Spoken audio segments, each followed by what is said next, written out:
What's going on, everybody? You are back on the sidelines with the Sideline guys. I am Chris, and today I have the pleasure of being joined by my guy, Sean Negron. Please let the people know where they can find your work and the kind of stuff that you're working on at the moment, because there's so many hats you have for sure. Yes, I have a bunch of hats. I appreciate it. Thank you for having me on.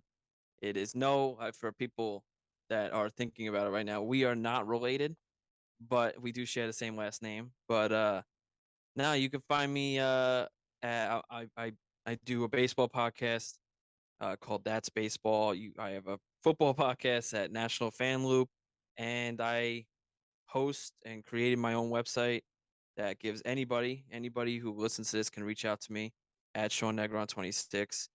And you can, if you ever want to write about your favorite team, your favorite sport, anything you want, just reach out to me and you can get a thing. It's at bsreports.org.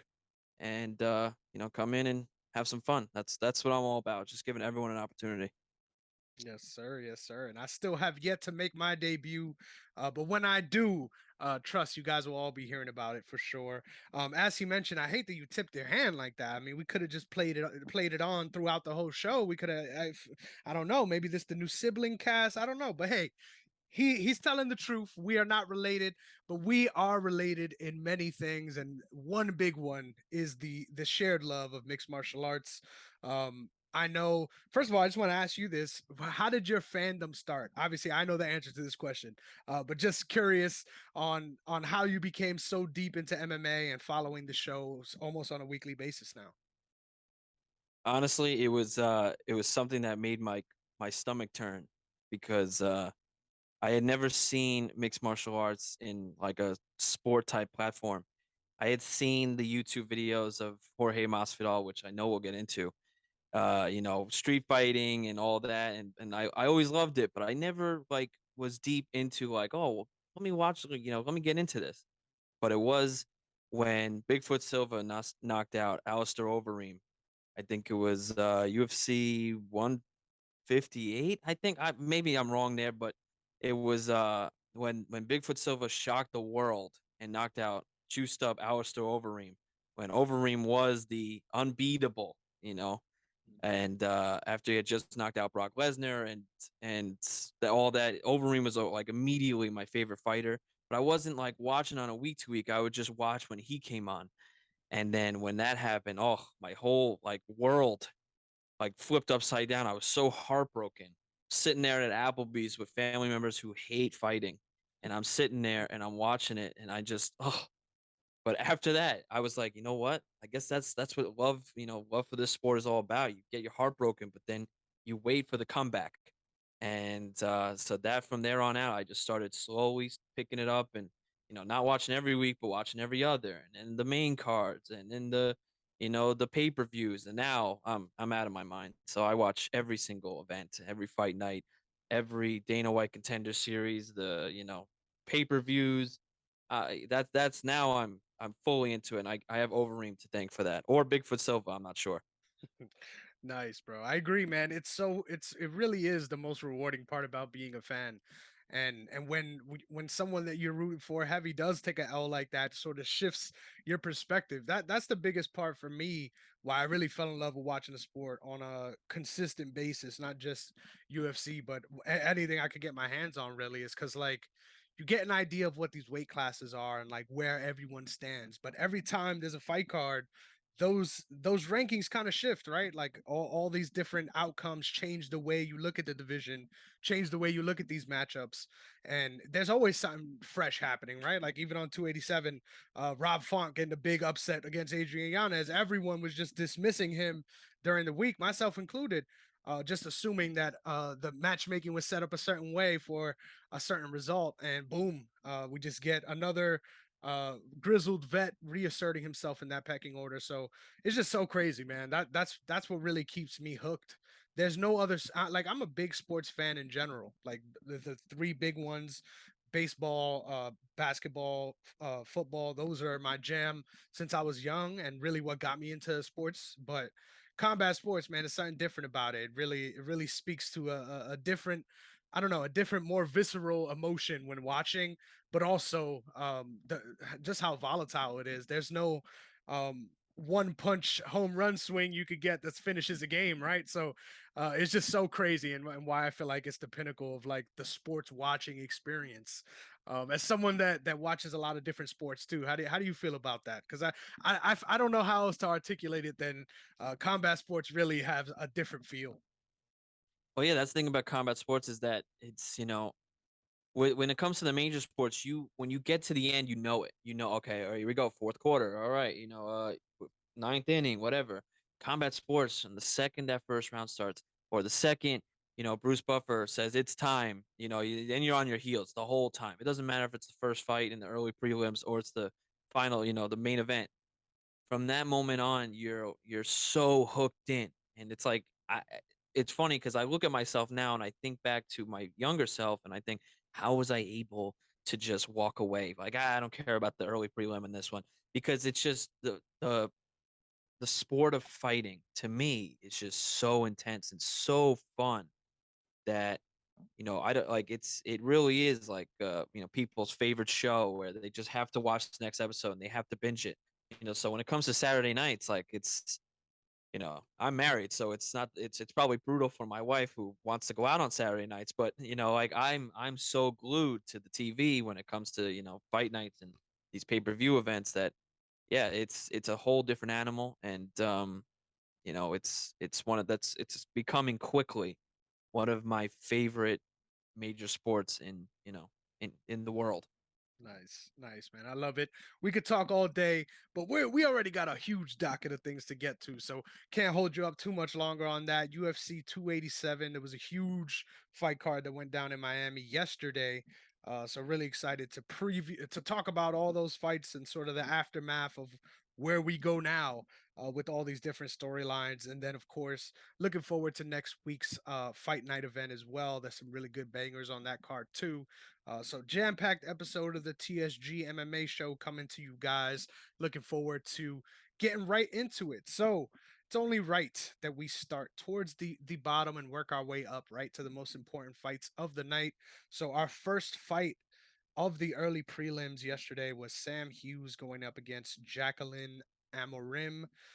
Once again, if you're going to be an MMA fan, you got to get used to pronouncing some difficult names. But as far as the way this fight went and this matchup went, obviously, this was another one of those moments where you sort of look at the matchup and you're like, you see the UFC has a vested interest in sort of pushing these younger fighters, and Sam Hughes has been around for a little bit, but has been in this sort of gatekeeper spot before, right? But the way the fight played out was absolutely insane, man. This was a great way to start off the card, in my opinion. Jacqueline came out like a woman on fire. Found ourselves in a position to finish Sam Hughes multiple times. I counted like three times at least where it was deep enough where most of the time if you see a submission that deep it gets finished. So the fact that Sam Hughes was able to fight out of those rear naked choke attempts over and over again from I mean there was both of the first two attempts you could see Jacqueline's not only had it fully locked in, but she also had the hand behind the head, and somehow Sam Hughes was still able to work her way out of that. Crazy resilience. And then after that first round it just looked like Jacqueline was entirely spent, had nothing for Sam Hughes on the feet, and just kept getting pressured back. Obviously there was a few more submission attempts during the second and third as well, but from that point Sam Hughes just kind of controlled. Just an awesome fight, man. I was a huge fan of what Sam Hughes was able to do to weaponize your cardio like that.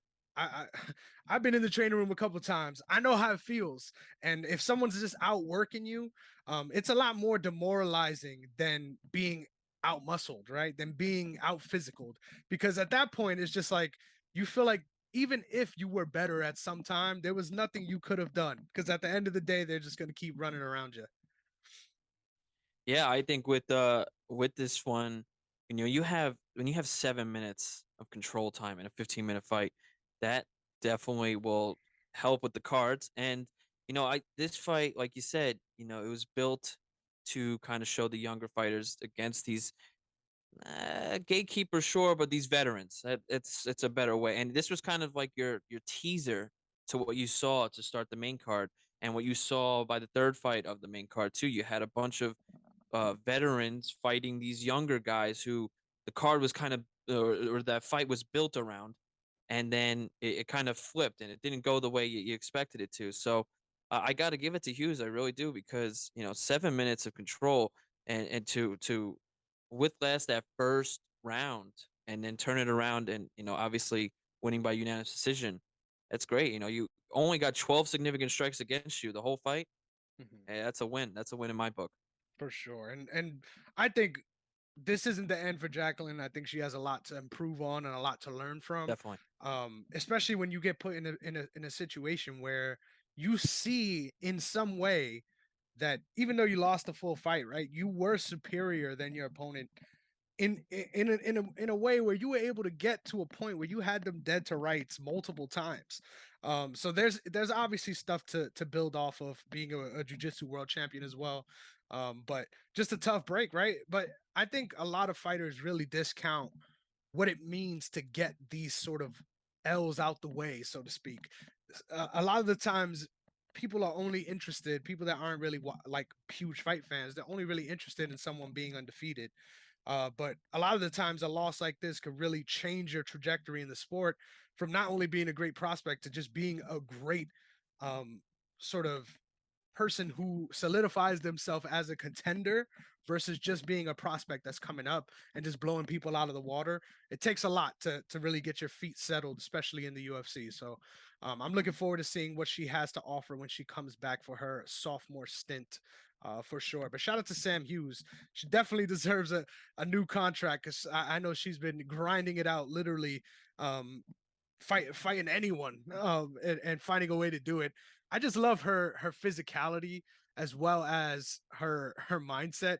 But got to be careful. I saw after the fight she was mentioning that her boyfriend bet some money on her, and she was like, I'm gonna do what I can to basically get some of that. Like he owes me some of that because it was me that went out there and did it. And then I'm just like, oh shit, why are all the outlets posting this clip like she's about to get in trouble for this? Because obviously recently the UFC instituted that policy that prevents athletes as well as their associates from betting on MMA. So quite literally might shoot herself in the foot and out of the promotion with that. I hope not. But interested to see what she has coming next if she doesn't get in too much trouble for that. Yeah, I didn't even know that she had done that or that that came out. So yeah, that's tough. Hopefully that is like a stern warning with that. But you it depends on what the UFC wants to do. If they want to make an example out of it, or if they're like, hey, depending on how legit it really is of what she said. But that's a big no no. But hopefully it doesn't turn out to be that way. But like you said, you know what I was gonna say too before is that I never like an undefeated fighter because when you have no experience losing, it is so hard. Like when you finally do lose, and if you lose at the highest of levels, it could really mess with you. And I always felt that way. And of course, it's armchair quarterbacking here, but it was like how I felt with what happened with Ronda. And when Ronda finally lost, like you saw how much that mentally affected her. And so when you're a prospect, like when you're a prospect, I think it's just better to lose as a prospect now so that you could just build off this loss because you learn more from your losses than your wins, I think. So I think, losing the way right now, like we could just talk about Raul Rosas Jr. in a little bit, but it's another one where, you lose now as a prospect young, but you grow from it and and you become a better fighter for it. Greatly said, and we'll move on because we do got to get there. Next up, a featherweight contest between Shayilan Nyardambeke. Look at that. I don't know how I get these names out. Versus Steve Garcia. This fight was fucking awesome, bro. This fight was insane. Shayilan is a tank every time he comes to fight. Someone's getting hurt, and most of the time it's not him. But towards the end of the second round, the end of the first, Steve Garcia started to turn around, landing some hard shots and hurt Shailan, and then picked it right off where he left off in the first, finishing Shailan in the second with a beautiful combination where he landed a nice Kakuno kick, I like to call it, right? Shout out Katsunori Kakuno, rest in peace. But with those toes directly pointed out into the sternum, there's a big difference when you're getting front teeped or front kicked, and you feel the ball of the foot versus feeling the toes and the ball of the foot. I think the difference too is like, as the kicker, right? As the person throwing it, it fucking hurts to leave your toes out there like that and jam your toes. So a lot of people like to keep them straight up, but when you can weaponize those like that, it's just extra like uh, it's just like extra nails at the end of the baseball bat, right? Like that's how it is. So to see him dig that shot to the body and then in that same spot land an uppercut like right picture perfect in the exact same spot where he landed the kick just prior, and it just crumbled Shailan.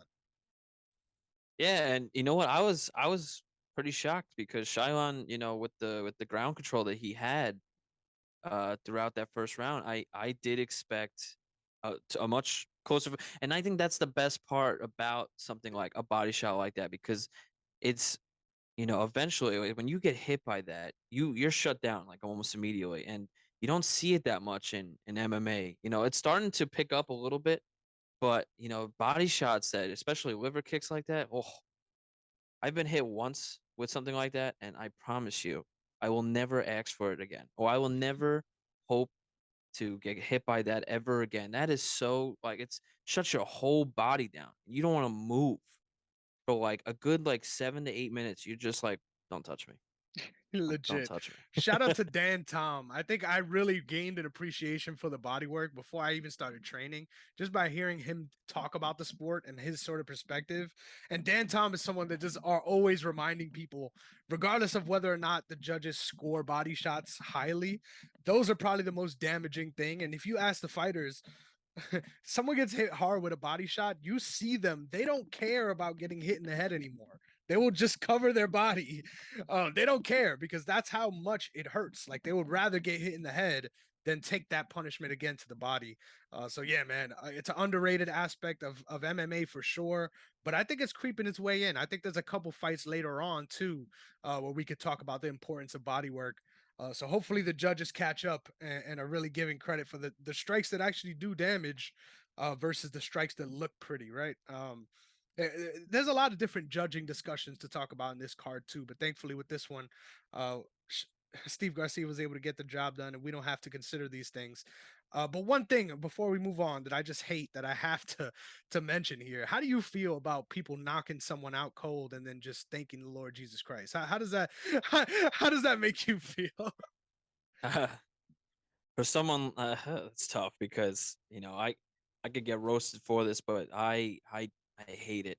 I hate it so much because one, it's not who I am, but it's oh, it gets under my skin. But it sometimes it's just it's cringy for me more than I hate it. But yeah, I don't know.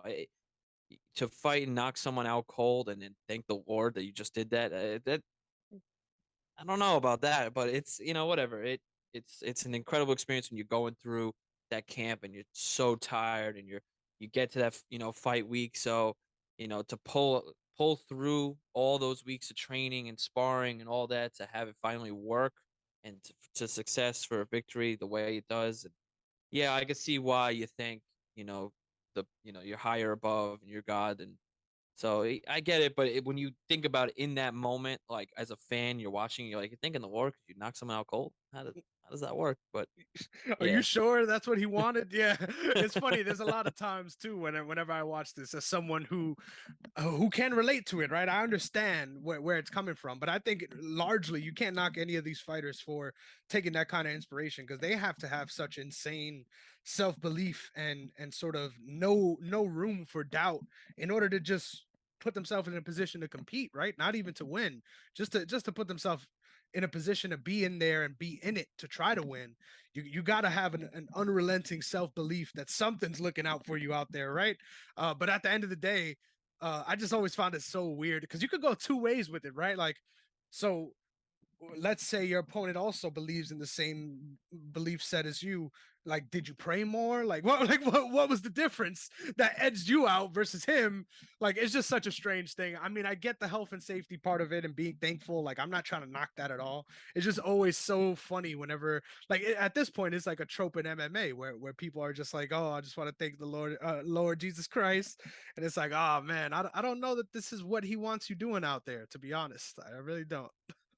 Yeah, it's definitely an interesting one because especially there's many fights that have happened over the years that you could say that these guys believe in the same person, the same God, whatever. And yeah, it's like, oh, so did you prayed more than me? Is that how I lost? Is that what happened? It's like, no, but I do believe that, you're put on this earth to, live your best life and nothing else happens. Like, yeah, you could pray and whatever, but you know, what you do, how much harder you stay in the gym and stay extra and work harder, that's what gets you victories. But thanking your, whoever to go through that brutal camp to have a victorious win and or even a hard loss that you can rebound from, I can understand where you come in and you thank who you need to thank for it. For sure. And big win for Steve Garcia. I'm looking forward to seeing him back in the UFC too. A rare prospect from Jackson Wink, right? I feel like there was a time period there where it felt like Jackson Wink was no longer the cream of the crop as far as the MMA gyms and the powerhouses that exist now. But good to see a good prospect coming out of there who's not only disciplined but also able to go through the fire. Right, took a lot of punishment in this one to find himself on the other side of it. So shout out to Steve Garcia. That was a huge win. Next up. At a catch weight of 160 pounds, we had Ignacio Bahamondes, La Jaula, coming up against Trey Ogden. Um, this fight kind of felt like it never got out of second gear, right? And I think that has a lot to do with Ignacio Bahamundez's use of range and his ability to command that range. Uh, how did you feel about this fight and the back and forth nature of it? Well, I think it really never got to that second gear, like you said, was because it was also a quick fight for Trey Ogden to step in and take it, and obviously at catchweight. So, not a lot of film, not a lot to know about this particular opponent for both sides. And, you have to go in there kind of, 2 feet in, 1 foot back. And as much as you want to knock this guy out and whatever, like everybody says, you also don't know what that person's capable of because you've watched, maybe an hour of footage to get to know this person. So it's I think that's why it was a slower fight, and I think that's why, I was surprised that it actually did ended up going unanimous decision, but it was, I think that was the main reason, but it was still, to take on people say, for fighters to come in, it's better for them to, come in and take a short notice fight, but it's also just as hard for the guy to fight a new guy just as new because, you don't know what happens. You fight this new guy, who the hell is this guy? And then he knocks you out. It looks so much worse on you. You have everything to lose for it, while that guy has everything to win. So Ignacio had a good enough game plan to get the victory, and I credit him for it. I agree, man. There's so many ways that equation could go wrong. RoboCop comes to mind. Shout out to the RoboCop in his last loss. That was crazy, right? And you never see those coming, but it's always kind of a trap fight, like you said. Like it's almost like why even do it? Like I get you want to get paid, I get it, but you prepare for a reason, right? There's a reason why you get these fights a certain amount of months out ahead, so that you can properly do the right things for the opponent you're facing. But man, honestly, it looked like Ignacio Bahamondes didn't skip a beat in that way. Like I felt like he had the read on Trey Ogden the whole fight. I think Trey Ogden might have been a second guessing himself because of the cardio issue. Like I think a lot of the times he did land some nice left hands, but he never really followed up on any of the single shots that he did land. Where I felt like if he would have extended combinations a little bit more, put himself out there a little bit, of course, but found himself in that fire a little bit, he would have been able to have more success because it wasn't entirely one sided. But I just think Bahamondes is so good at just controlling that outside range and doing so many things like almost spamming, right? Like you play, I know you play the UFC game as well. There's a real, like, I think this is a theme across MMA in general, but in a lot of ways at this point of the game, and I think eventually this will change, but I think offense takes precedent over defense at this point of the game in MMA, just because there's so many different avenues and ways you can lose a fight that if you're spamming these things out there and you're continuously putting on a wave of sort of volume for your opponent to react against, it really puts them in a position where you're handicapped and you're on the back foot the entire time, and then it forces you as the fighter to now have to go out of yourself and out of your comfort zone to try to pursue your side of the fight, and then you're just playing from behind the whole time. So it's a real skill, and it takes a lot of hard work and cardio to keep up that style. But I think Bahamas could go far with it, man. I think his style is pretty matchup dependent. We haven't seen him against real heavy wrestlers yet to this point, so I'm looking forward to that. I think that'll be the next part of his development in the UFC. But man, lightweight is such a shark tank, man. When you got guys like that coming up that are unranked, nobody's gonna want to fight him, especially after this one. Yeah, and you know what? He did stuff that takedown, so I do give him that. But yeah, it was mostly a stand-up fight. My favorite thing about what Ignacio did was the fact that he was, he attacked everything. He had a bunch of leg kicks, he had a bunch of body shots, and obviously topping it off with strikes to the head. But he was playing all over, and you don't really like, yeah, like when you think of UFC 4, like you were saying to me, like you're just thinking, go for the head, go for the head, go for the head. But someone like Ignacio too, like I was just looking this up too because I didn't want to get this wrong, but 99 for 200 on significant strikes. That right there, almost 50%. But you also have 88 head strikes attempts and it's 65 body attempts, with 41 of 47 for your legs, man. That's like you don't even know where to cover up. You're just getting hit all over. So that to have him fight your fight, which is exactly what happened in this one. That's what it's all about. Like you said, if you're playing from behind, it's really hard to catch up, especially in a 3 round fight. It's almost like impossible. So Ignacio really had a great fight. And while it wasn't, like you said, it didn't break second gear, it was exactly what Ignacio could have wanted in a camp, and it worked out perfect for him. Hell yeah, I love to see Bilal Muhammad in his corner too. That's a guy that you can't deny the kind of gains you're getting training with a guy like that. I would only imagine his ground game is gonna look good whenever we do have to see it, right? But yeah, excited for that guy's future. I think he is a big time prospect at 155. Next up, first fight on the preliminary card, we had Lupita Godinez, Lupi, coming up against Cynthia Calvillo, who's back at strawweight, by the way. Shout out to Cynthia Calvillo. Just the sort of the general dynamic of this fight. I'm biased. I had some money on Loopy, right? I'll admit that. But as far as looking at how they matched up, I thought this was a pretty well matched fight, right? But I thought this was going to be a sort of a prospect moment for Loopy, and it ended up not playing out that way. I think this fight was super close. You could argue that Cynthia won as well. I personally, and shout out to Casey O'Neill, right? This is a women's flyweight who tweeted this during the broadcast, and I was like, man, that's brilliant. It's very true. A lot of the times, obviously, we're looking for damage, so when we see a fighter like Lupita who's bleeding from her nose, the main thing the judge is going to take away from that is, oh, Cynthia did more damage in that round. But if you're really looking at the exchanges, right, like how you're supposed to judge these things. Each 5 minutes is its own fight, right? So if you're looking at the damage and you're looking at what lands, I think Lupita did have the argument for landing the better strikes, landing the bigger strikes, the more impactful strikes. But Cynthia Calvillo was in there the entire time, matching her with volume and really landing really nice jabs and straight right hands as she was wading into Cynthia. So I really like what I saw from Calvillo in this one. I think she really made a big jump in her training and didn't look at all like a huge underdog that she was, and almost pulled it off. So I think this was another prospect moment for Lupi Godinez, and fortunately, she was able to get the nod. How did you feel about the decision? See, that was the thing too, and I have a question for you too after this, but you know, one, I'm Mexican, so seeing Luby come out on top, big win for me. Mhm. And it's the time for Mexican fighters to rise because we are having a great 2023, and it just continues along. And seeing stuff like this is always great to see. But when it comes to decision, man, that's exactly what I was about to say.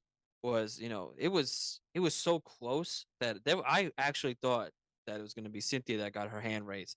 But when you see this the decision and a 28-29, 29-28, and in 30-27, one judge has it 2 rounds for Cynthia, while there's another judge who has 0 rounds.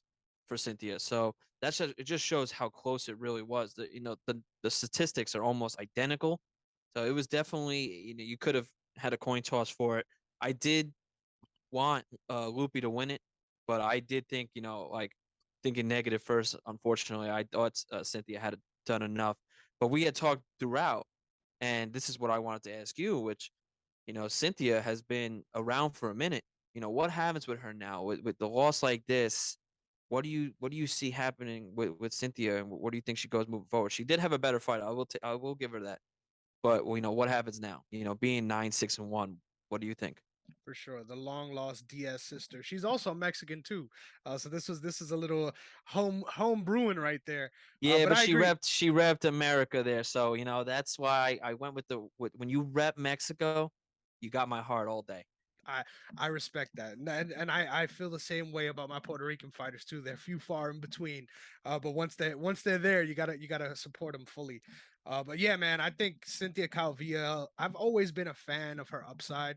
I think what makes her style so hard to root for as a fan is you feel a lot of the times she kind of sets herself short because unfortunately I think she where she has the best path to victory in any fight is on the ground, and unfortunately, in my opinion, her wrestling isn't up there as far as her ground game is to get her in positions to really weaponize that ground game.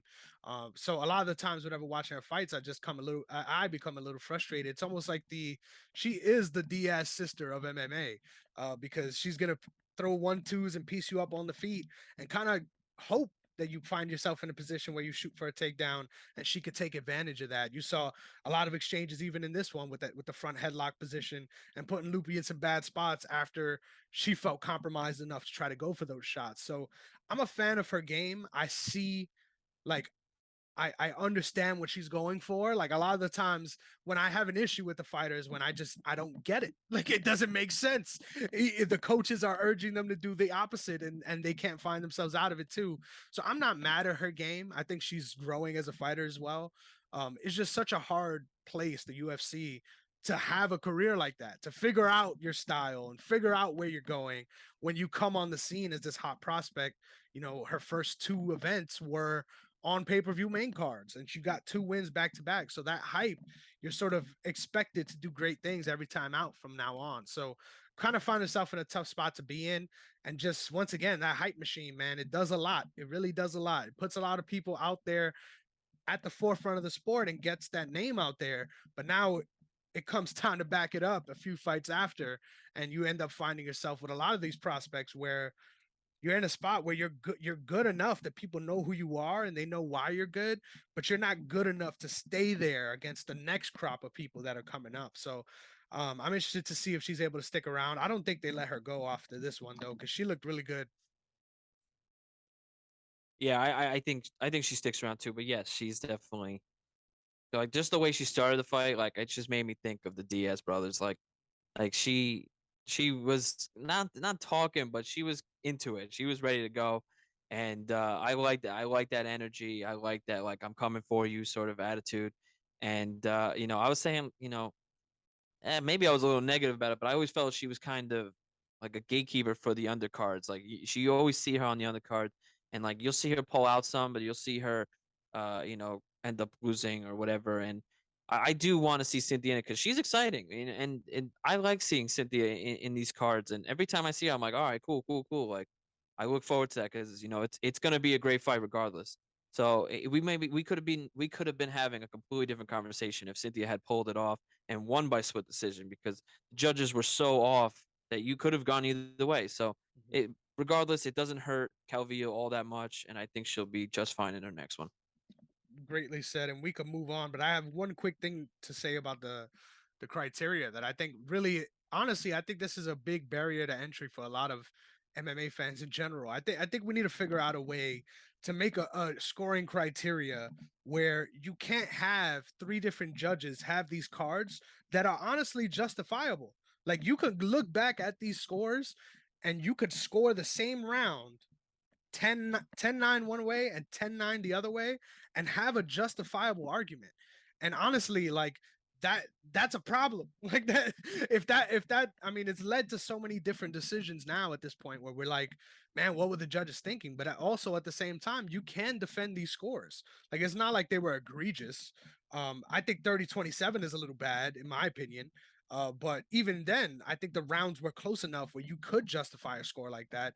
So I don't know, man. I think every judge at this point has their own preference, and there's no way to really like wipe that slate clean, so to speak, regardless of what the actual criteria says. And that leads to a lot of judges fights being judged just like this one. Yeah, it's because it's gotten a bad rap over the last couple months. So, when you see scores so, flip flop like that, and like I said, one judge giving every round to Loopy, and then you have another judge giving 2 rounds to Cynthia in a 3 round fight, everyone's gonna jump in on that, like, oh, look at this. It's another example. And it's hard. That fight was so close.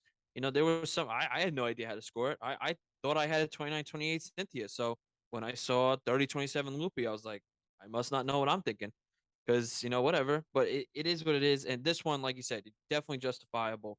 While there, of course, there are definitely others where, there are not. But Mhm. um yeah, but still, like I said, it was a good fight, and I'm excited to see both of them moving forward.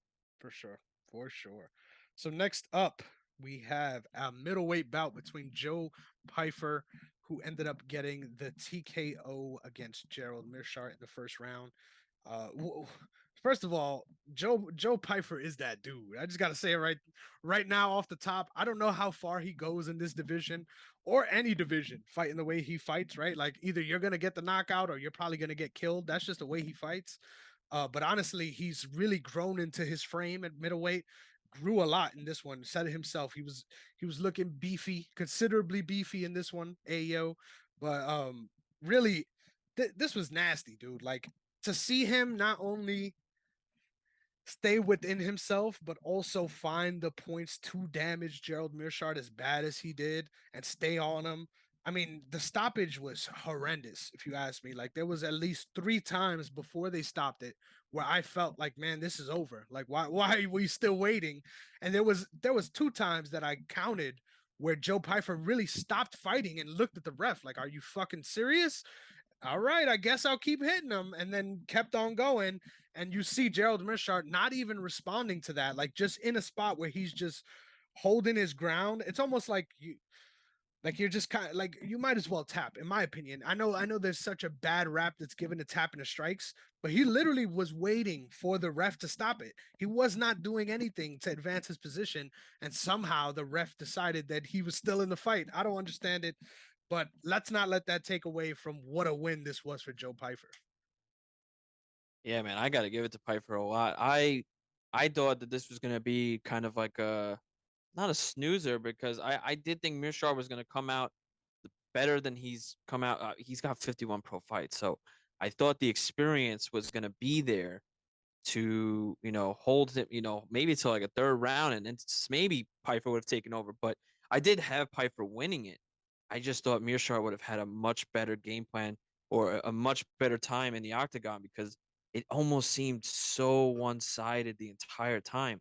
And now, like, he's one of those names that I know people are still not going to think about it right now, but I would start paying attention to Piper. I know middleweight, obviously the title fight was middleweight, but start paying attention to this guy, because he's gonna be something in about a year or two. He's gonna be the name you're looking at. For So sure. I'm excited for sure when it comes to him. And Mearshart now, you're at 51 pro fights. I know it's kind of hard to think about because you're just seeing with Masvidal and 52 pro fights and everything, but I don't know what happens with Mearshart from here, but Piper, man, his stock is rising very, very quickly. So great win for him. I'm excited to see what happens to him moving forward. For sure. I think Mearshot's a road dog. I think he's gonna keep on fighting, win, lose, or draw, and find himself in a couple of fights where he takes out a couple prospects, right? Like that's what he's Oh, known of course. for at this point.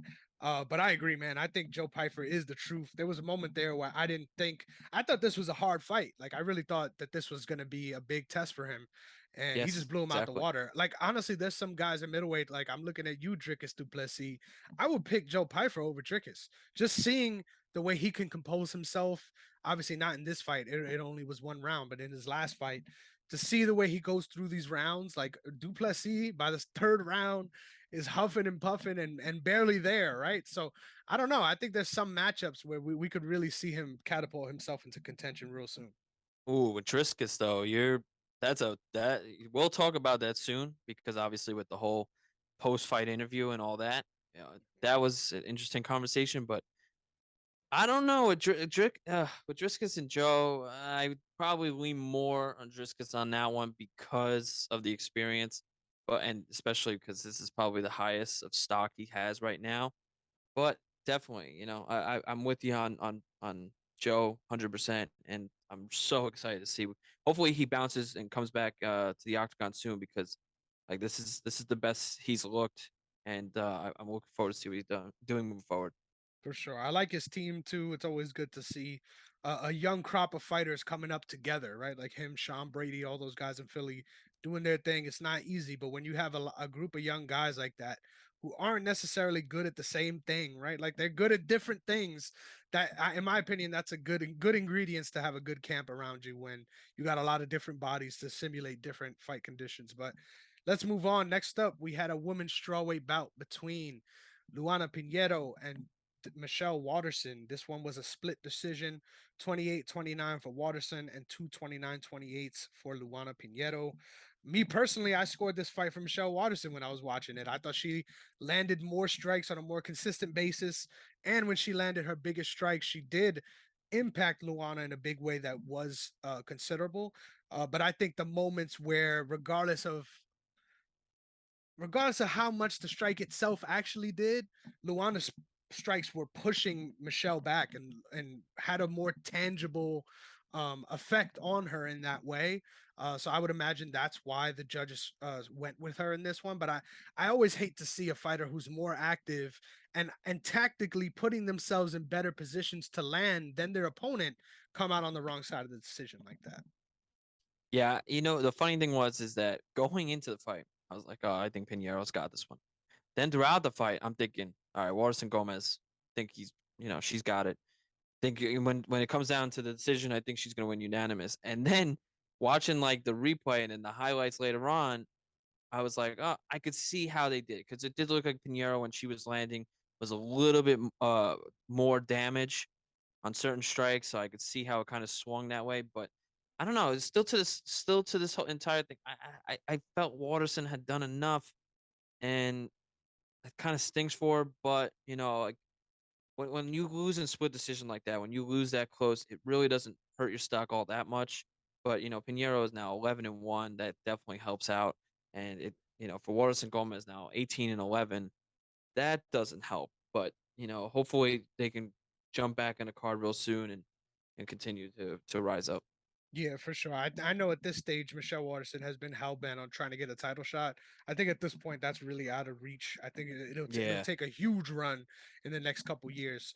But I really like the changes that I saw from her here. I think she looked really fast, really powerful with the kicks. There's been times where she's executing a similar game plan, but the kicks don't have the same effect, right? But it was really cool to see. And hey, I love my girlfriend. She supports everything I do, but there's no shot she's still here at this point. This was the all goddamn fight of the night, right? Like both of these girls. Ooh, goddamn, it's getting a little hot in here, Sean. Yeah, no, bro. I had a couple of friends over and we were watching and we were like, damn, wait a minute. But Probably why I yeah, swayed it towards Michelle. To be honest, I don't know. hey, you know what? That is definitely what happened in the beginning. Probably at the end of round one, I was like, wait a minute. But yes, it was definitely a very, very, very fun fight. That's definite. Yes, to say the least. Shout out to those two ladies. I think no matter what, they proved that no matter what, when they're on the card, it's going to be action and excitement for sure. Not just because of the looks, but because of their styles. Next up at middleweight, we had Kelvin Gastelum. Whew, Kelvin Bro. Gastelum coming out victorious against Chris Curtis in a barn burner. I won't be surprised if this one's in the conversation for fight of the year at the end of the year. That's how good this fight was. And earlier we alluded to this one, right? Body work was the key for both of these fighters. And I love the action man too, Chris Curtis. But I thought it was really special to see Kelvin Gastelum in new form, taking advantage of an opponent who, in my opinion, has some of the same deficiencies that he does, right? But at this weight class, if you see that and you can recognize that, then you make adjustments to try to make this matchup more in your favor. And that's what I thought Kelvin did. I thought he stood light on his feet, kept himself in and out of the pocket, so that it was harder for Chris to land extended combinations that really did damage. But Chris Curtis really came on towards the end of the second and the third. Man, I think he has an argument too for getting this win. That's how close this fight was. But how did you feel coming out of this one? Bro, this was such an awesome fight. I did think Gastelum had done enough at the end of it all, but man, it felt so good to see Gastelum on like this type of fighter, man. He looked rejuvenated. He looked like, he looked like himself 3 or 4 years ago, and like, washing away losing 5 out of 6, coming into this. Like he like put all of that to the side. New team, I get that, but he looked awesome. It like made me think of like him against Adesanya all those years ago. Like he just it was ride or die. Like everything was on the line for this. And I felt that that's how it was going in. I think everyone could have said, Gastelum lose this one, losing 6 out of 7. It's tough to, keep going from that or bounce back from it. But man, that was one of the best fights I've seen from Gastelum, especially the last, like I said, since probably 2018. So I was so happy with that. And with Chris Curtis, man, that was such a close fight. Going into that third round, I was like, hey, it could be 1-1. Like it was so close. I think Gaslam had done enough towards like the final 2.5 minutes to really seal the deal. But man, you go with Chris Curtis, who at a time I think won like 8 or 9 in a row before losing to Hermanson, then beat Joaquin Buckley. And then this fight was kind of like that next step forward with a veteran like Gaslam has been around, who has such a like funny, record and stats where he goes out and beats Bisping the second he loses the championship, but then he goes out and loses to what's his name? The former champion at Nassau Weidman. Coliseum. Weidman, yes, thank you. How do I forget Chris Weidman? But being from Long Island, but yeah, and then loses to Chris Weidman. So it was just so flip flop. You didn't know what type of Gaslam you were gonna get, but I still, even with this loss, you know, the bonus checks are coming, and I hope that both of them, even though it's a minor setback for Curtis, I hope he comes right back into the cage and just continues to climb the ranks because they deserve it. They're both on the bottom tier of the rankings right now, but they'll be right in the middle tier and should be, moving forward after this. I agree, man. This fight was awesome. I think Curtis got a real bad rep because of that headbutt in the second. I think that really was a big swing moment because you're watching it live and you Yes, don't really get that context. Like I didn't see that either because the camera angle that they were showing at the time was behind Kelvin. So you just see Curtis drop. And it looks like he hurt him with something, but it turned out to be a headbutt. And obviously they don't know that in the moment either. So I'm sure that he was just on the ground like, oh shit, how the fuck did I get here? So I think a lot of moments like that can lead to sort of unfortunate stuff where just now at this point everyone is going to score that round for Kelvin. But it was so close, man. I think this is one of those that you could go back and rewatch it and have a different feel for who you think really won. But man, if you ask me, 30-27 for Gastelum is a little criminal. Like I think there's no way you score definitely. that third round. There's no way you score that third round for Gastelum. Yeah, I thought it was very, very close. I thought it was 29-28 Gaston. When I saw two judges go with none for Curtis, that was definitely criminal. That was such a like you said, a barn burner. That was such a good fight. There was you can't possibly say that every round Curtis comes up on the losing end. That just didn't make sense to me. But like you said, I do when I said before, I do think Gaslam had done enough in the final 2.5 minutes to win it, but it was very debatable. But you got to give Curtis 1 or 2 rounds. That's why I thought it was going to be split because there was a time where I thought Curtis won 2 rounds, but it was 30-27 though. That's rough. That's real rough. For sure, for sure. Definitely tough, but we'll move on. We got a main card that's fucking packed, so I'm excited for this one. Um, our first fight on the main card, a catch weight of 137 pounds. I think that might have been more important than people realize there. But Christian Rodriguez fighting out of Chicago in that Rufus Sport Camp gets the victory over Raul Rosas Jr. Unanimous decision, all three across the board, 29-28. Oh, no, actually, one of them gave him a 10-8 round. I would imagine that would be the second, not the third. I wish I had the cards in front of me to tell you. But um, I thought this fight sucked, in my opinion. And here's why. I think the hype machine of the UFC really sold this fight to be something that it never should have been. I think Christian Rodriguez, don't get me wrong, I don't think he deserves the credit as some kind of world beater on his own either. I think he found himself in positions where he should have been able to get Raul Rosas Jr. out of there, and he couldn't. For the second and the third round, I think there was a lot of times where he could have put it on him and was just resigned to sort of hold the position and maintain that control versus going for the finish. I understand that strategy, but especially when you have someone that tired based off of things that they're doing on their own as well. Like you kind of already wore them out. The idea of like cooking someone in jujitsu, right? Like you just kind of make them work. You let them try to get you out of there until you feel them change. And then once he felt Raul Rosas, um, his shots get a little bit labored in the second. I think it was all domination from that point forward. Obviously, towards the end of the third round, it kind of sucks, right? Like you're almost like, man, like not like why did they make this fight, right? Because this was a fight that on paper Raul should have won. But I think the main thing that I felt going into that third round was like, why is Raul Rosas fighting this way? Like I think someone that's a grappler that's that good, obviously you wanna force your the best part of your game on your opponent, right? I get that.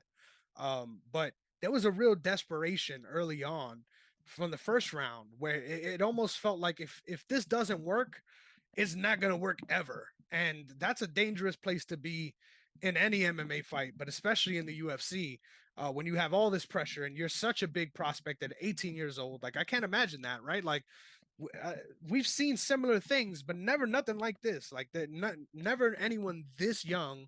Obviously, we saw Vito Belfort at 19, but that's different. Like, he was already on all kinds of supplements and all that stuff then. Like, that is different. He was a grown man. You feel me? I think at this point, Raul Rosas has a lot of learning to do. And especially when it comes to his pacing and MMA pacing as well, like putting himself in positions where, yeah, your striking isn't the best, right? You're not a striker, but you got to put yourself in a position where you can at least land something or put something on the cards before you have to exert your wrestling, because it's literally impossible to wrestle someone for 15 minutes. Yeah, bro. I that was tough, especially like I said, because I'm Mexican. So yes, I wanted Raul Rosas Jr. to win it, but you know what the funny thing was that I knew it was gonna happen when he was going so hard. He was emptying the entire gas tank in the first 3 minutes, and he was just trying to get that submission. He was trying to get the neck crank, and he was just going all out. And then when you saw him going in that second round, the way he got up from the stool, you were like, oh no, you know, like he didn't even want to get up. Mm-hmm. And dude, I got to give Christian Rodriguez hella credit because man, like he could have finished Raul at any time, I felt. But he was just relaxed, he was patient, and was just, stuffing all the takedowns because Raul was just going for takedowns. And that was the thing, it's like it's not wrestling. This is MMA. Like it's I'm not trying to sound like, like these common fans, but everyone could have predicted that you were going for that takedown. You were going for the double leg. You were going straight towards his legs. You showed not until the third round, you didn't show any sort of will or desire to want to stand up and fight. And when you do that, the other guy's just going to be waiting to sprawl you every time. They're just going to wait to stuff every takedown. And then when you're gassed, you're not going to, have the energy to get him off you. And dude, it was such a fantastic fight for Christian. By like the beginning of the third round, where you see Joe Rogan and Daniel Cormier just saying like, Rosas Jr. has no idea what to do from here. He's stuck in this body lock. He's no way out. I was like, I was cheering for Christian. I was like, dude, this is great. Good for him. Good for him. You're put into this fight to lose. UFC basically wants you to lose to, have Raul, the hype train continue. and to just slowly dominate and just put on a incredible show. I give nothing but credit to him, and I have so much respect for him now. I look forward to him for the rest of his career. I'll be cheering him on for sure. I agree, man. I think it takes a lot to be able to come through in a spot like that, right? Like to put yourself in a position to win with all the odds stacked against you. I just feel like, in my opinion, you hate to see a result like that because I don't see Christian Rodriguez as being some kind of world beater either. Like I don't see him. Unfortunately, I mean, obviously, I would love to be wrong, right? But I don't see him going on from here and making his way through the bantamweight division. I feel like there was a lot that he showed he needed to improve as well, and he's 31 years old versus 18 years old, right? So I don't know how far he's going to be able to go in the UFC, but fights like this always leave a weird taste in my mouth, right? Because it almost feels like, and forgive me if this is too harsh, but it feels like we just watched the AAA fight, right? Like this doesn't feel like what should be a UFC level or the major leagues of MMA. It almost felt like a amateur fight or someone on the regional scene that's getting that requisite level of experience, and they sort of hit that wall. You almost wish that a guy could find those experiences outside of the UFC, where the spotlight isn't on you in this kind of way, where now everyone is just pointing at him saying he's a bust. I don't think he's a bust. I think his upside's higher than Christian Rodriguez. If we're buying stock, double down and buy the Rosas Jr. stock right now, because obviously Christian Rodriguez is going to be going up. But I think Raul Rosas has a lot to learn. I think this was a good prospect loss. You didn't get finished, but you got your ass beat. Like, you know what it feels like to have those tides turn now and to be in that fight and not be able to find your way out of it. I mean, like, shout out to Joe Rogan for pointing this out, but the man he must have crossed himself like 10 times before that third round, because he knew he needed something that he didn't have to win that fight. So I think he's going to learn a lot and put himself in a position to really use his skills in an appropriate way that'll further his chances of winning instead of putting himself in a bad spot. But man, yeah, can't help but felt like that was a minor league fight there. Yeah, you know what though? I feel that's what happens with the UFC sometimes when you put on hype fights. When they have that little dramatic hype fights every now and then where you get these guys who are either prospects coming up or guys from other things that are coming to the UFC, or these old veterans who were once great coming back and obviously not being what they once were. You could go with CM Punk, you could go with Nick Diaz when he fought Robbie Lawler just a couple months back. They're just completely different level of fighting. You were just like, this is not UFC level fighting. But I do really love that Rosas Jr. lost. And I don't mean that in a mean way. I mean that as, like I was saying before, prospect losing like this wasn't just a loss. This was, you got your ass kicked. You got beaten down, and all that talk of, oh, I would beat Aljamain Sterling right now. I'm a top 5 guy right now. 2 more wins. I'll be champion at 20. Yeah, I could beat anyone in the top 5 right now. I would submit them. And it's like, yeah, you'd really think that right now? Because, Christian Rodriguez just made sure that you could shut your mouth and, learn from this. And I think he has. I think he really thought, winning the way he was to when he started in the Contender Series to now, like, oh, this is the competition. I'll roll right through these guys. And then to have a guy like you said, Christian Rodriguez, 31 years old, not thinking much in the bantamweight division, and he missed weight. So it's like, yeah, those 2 pounds could definitely take an effect for sure. But like, no one has ever, no casual fan has ever said, "Man, Christian Rodriguez is going to be champ one day." Christian Rodriguez is top 5. So when you lose the way you did, where yeah, you could, you got the first round, but you didn't show up for the last 2. This is definitely a moment where you reflect. You watch this fight over when you get back to the gym. You watch it a couple times, and you see how embarrassing it was you lost. But now you build from it and you make sure it never happens again. So Mhm. it's nothing but bright future for him still. He's still only 18, bro. He's 8 years younger than me. Like, he still could be on his pace that he wants to be the youngest UFC champion ever. I know that's what he really wants. But, he's got 5 years to do it. So he's got nothing but time. So this is definitely a beautiful time to learn and correct your mistakes. For sure. Couldn't even grab a beer after the fight. I agree with you 100%, man. And I think him and Jacqueline in a very rare spot where yes, you lost, yes, you got dominated, but you could almost tell yourself like I'm better than that person. Like even though I lost, I showed y'all in the first round that skill for skill, I'm better than you. But now it's about overcoming that hump and figuring out how to pace yourself, figuring out how to use those skills and weaponize those skills in a way that can get you wins. So I agree, man. I hope that they take the right lessons from these fights and keep moving in the right direction, right? Because a lot of the times we take that for granted too. Like it's easy for us to say, well, this loss can give this person this, or this loss should get. It takes a hell of a lot to do what, for example, what Izzy was able to do in the main event. Takes an insane amount of self belief, but also um, just an insane grind to put yourself through to acknowledge the mistake you made, look at it in the face, and then make the decisions, the right decisions to unpack that and find yourself to the victory the next time. Obviously, they're not going to be in rematches, but I think there's a lot of work to be done. But you're not in the worst spot as prospects there with those losses for sure. But Yeah, all right, definitely. Sorry. I was that's gonna cool. say definitely. I think this is, like you said, still such a young kid, and he's gonna be fine. Take a couple months to learn from this, because I know he kept saying, I want to fight every 2 months. I want to be, top five within a year from now, and only the top five contenders will slow me down. But take some time, learn from it, because you're gonna fight. Your next fight's gonna be a guy just like that.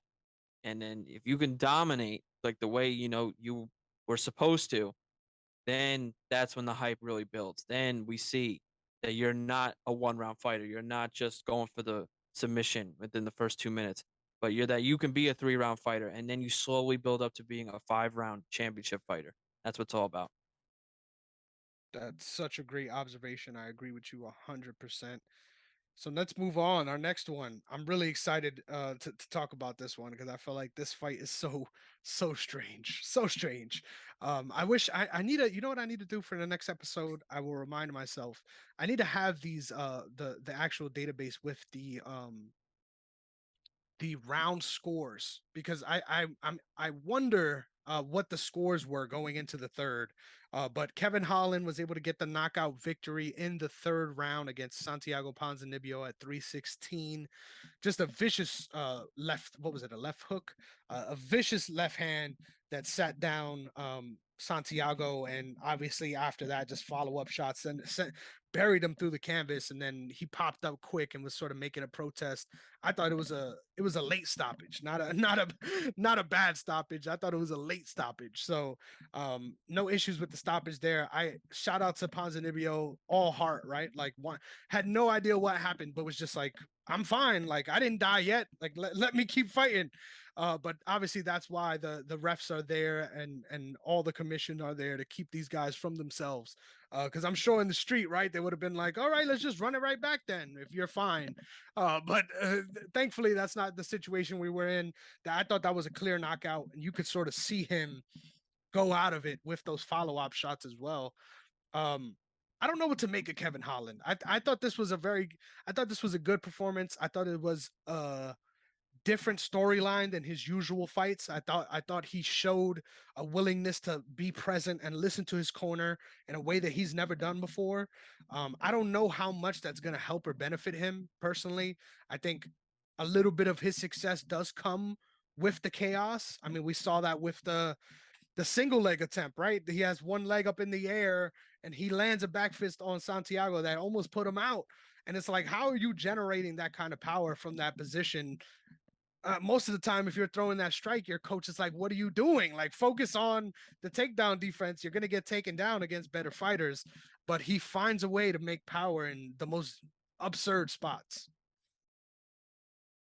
Yeah, you know what? I looked it up after you said that.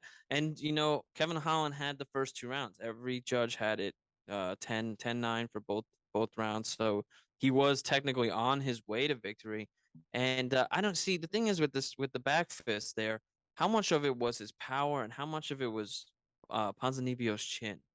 Ponzinibbio's chin isn't, I would say, not to be rude, but not what it once was. And he's had injuries throughout his career, and he's been knocked out plenty in his career. And Yes, I also agree 100%. Great stoppage because he went to sleep. He was asleep for like a good 2 to 3 seconds, and I think that hammer fist or whatever it was while he was down, I think woke him up. And so when you're asleep for just a couple seconds, you don't realize that you were asleep. So you feel like you just fell and you're just waking up, like, oh, I'm here, but you don't realize that you've missed 3 seconds of the very important time, and why Dan Rigliotta had to call it because you're on the verge of much worse brain injury. But yeah, you know what? I give it to Kevin Holland, and that's the thing with Kevin Holland is that when he fights like he wants to win, when he fights like everything's on the line and whatever, I'm all in. I'm all in with Kevin Holland. I think he could be great, especially at 170. I think he's much better at 170 than at 180. I want to really climb the ranks, top 10, top 5. I want to be a champion one day, Kevin Holland. And you don't really get that. Sometimes you get it. Like this one, I think, he was there. I think he was less jokey. He wasn't messing around as much. But, like I think he really wanted to win this one. And there are some fights he just wants to take to get a paycheck and then kind of, mess around. But this one was a great fight. I love this Kevin Holland. I hope he continues this and, he gets another fight just like this and continues to one, be ranked and climb the ranks. For sure. I agree 100%.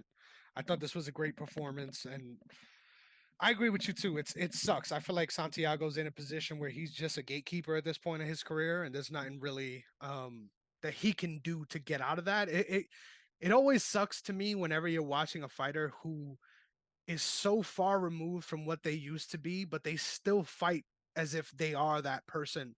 And I think we saw that in his last fight against Alex Morona, where he's just getting hurt constantly by someone who's not even known for having that kind of power. Um, and still willing to put himself in the fire, right? Like we saw it with this one too. He was putting it on Kevin Holland at times, but just the range and everything, it was just a tall task, right? And eventually he ended up getting finished there. Either way, it looked like it was going to be a loss on the record at the end of the day. I think his time at the top of the division is definitely done. I think moving forward though, both of these guys are going to be fun fights no matter who they're fighting. So we have that to look forward to at least for sure. Yeah, definitely. Like I said, when Kevin Holland's there, it's great. And then for Santiago, you don't hopefully he can bounce back and be something and continue this reign, because when he's the old Santiago, he's a fantastic top 10 fighter. But his injuries have plagued him and he hasn't been the same. So we'll see. So next up, we had Rob Font. Rob Font getting the TKO at 2 minutes and 57 seconds of the first round against Adrian Yanez. Obviously, the shout out Roy Jones Jr., the y'all must have forgot moment of the night. Love to see someone who's just entirely counted out, right? To put on a war, to be in the line of fire, to take fucking bombs. Like this wasn't easy. Like, yeah, he got the knockout win, but he had to go through the fire to get it. How did you feel about this one, man? I loved it because I was cheering for Rob Font the whole time. As much as I love Adrian Yanez and the train that the UFC is trying to hype around him, it's amazing how much they try to push Rob Font out. He was number 6.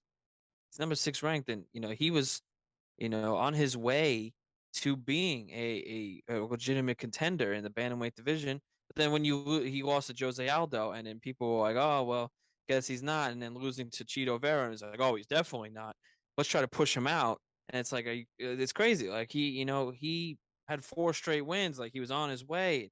Had that dominant victory over Cody Garbrandt, and you were like, all right, he might be real deal. And it's just crazy how quickly, the UFC or UFC fans or whatever you want to say, the hype can quickly be there for him and then immediately push him out the door. And I loved every second of that fight. I was cheering for Adrian Yanez too, but I wanted Font to win, and that was just an incredible fight. The whole week we knew that was going to be, one of the fights of the night. That it was going to be a banger. Someone's going to go to sleep, and I think 75% was picking Font to lose. Riding that Adrian Yanez train, and I loved it, man. Rob Font's right back in there. Now he's got to be 5'4", he's got to be right there. If he was 6, he's got to be right there. So, don't forget who Rob Font is. He's about 2 fights away from a title shot. If he can continue, just with fights like these, how could you forget? And Adrian Yanez is, yes, this hurts, and this is probably as brutal as it comes. Mentally losing a fight like this was like your big moment, Miami.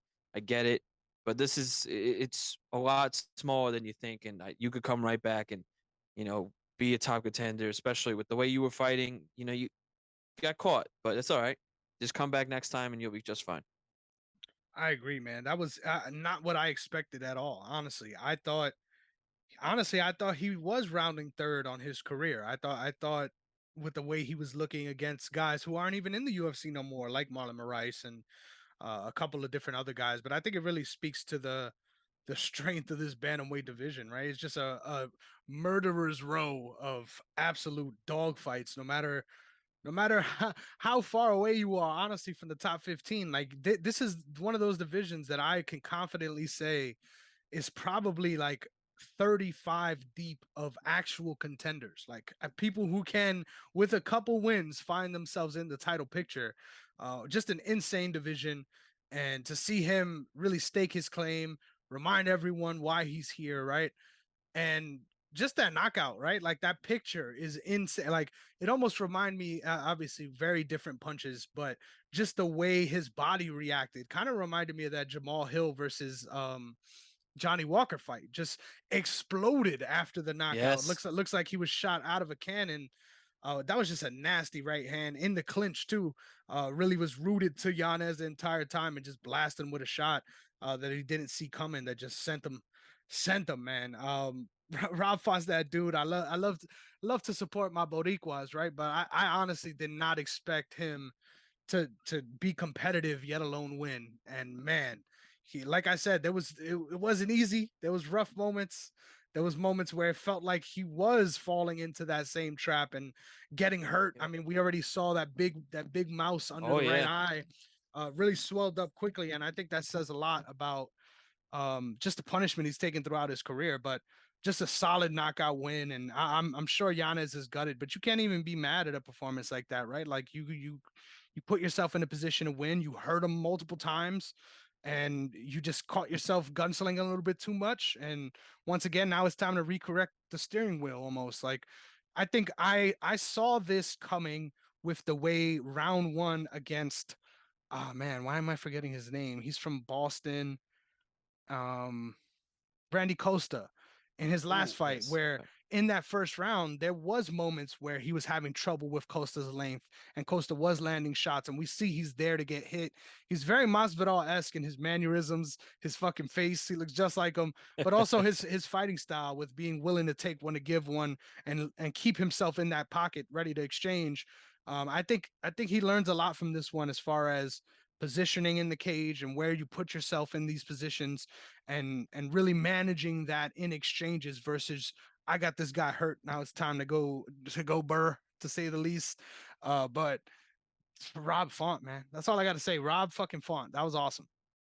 Yeah, man. I love stuff like this. This is a great fight, and you know what? It was one of those. Can't believe you forgot. Like, did you all forget about me?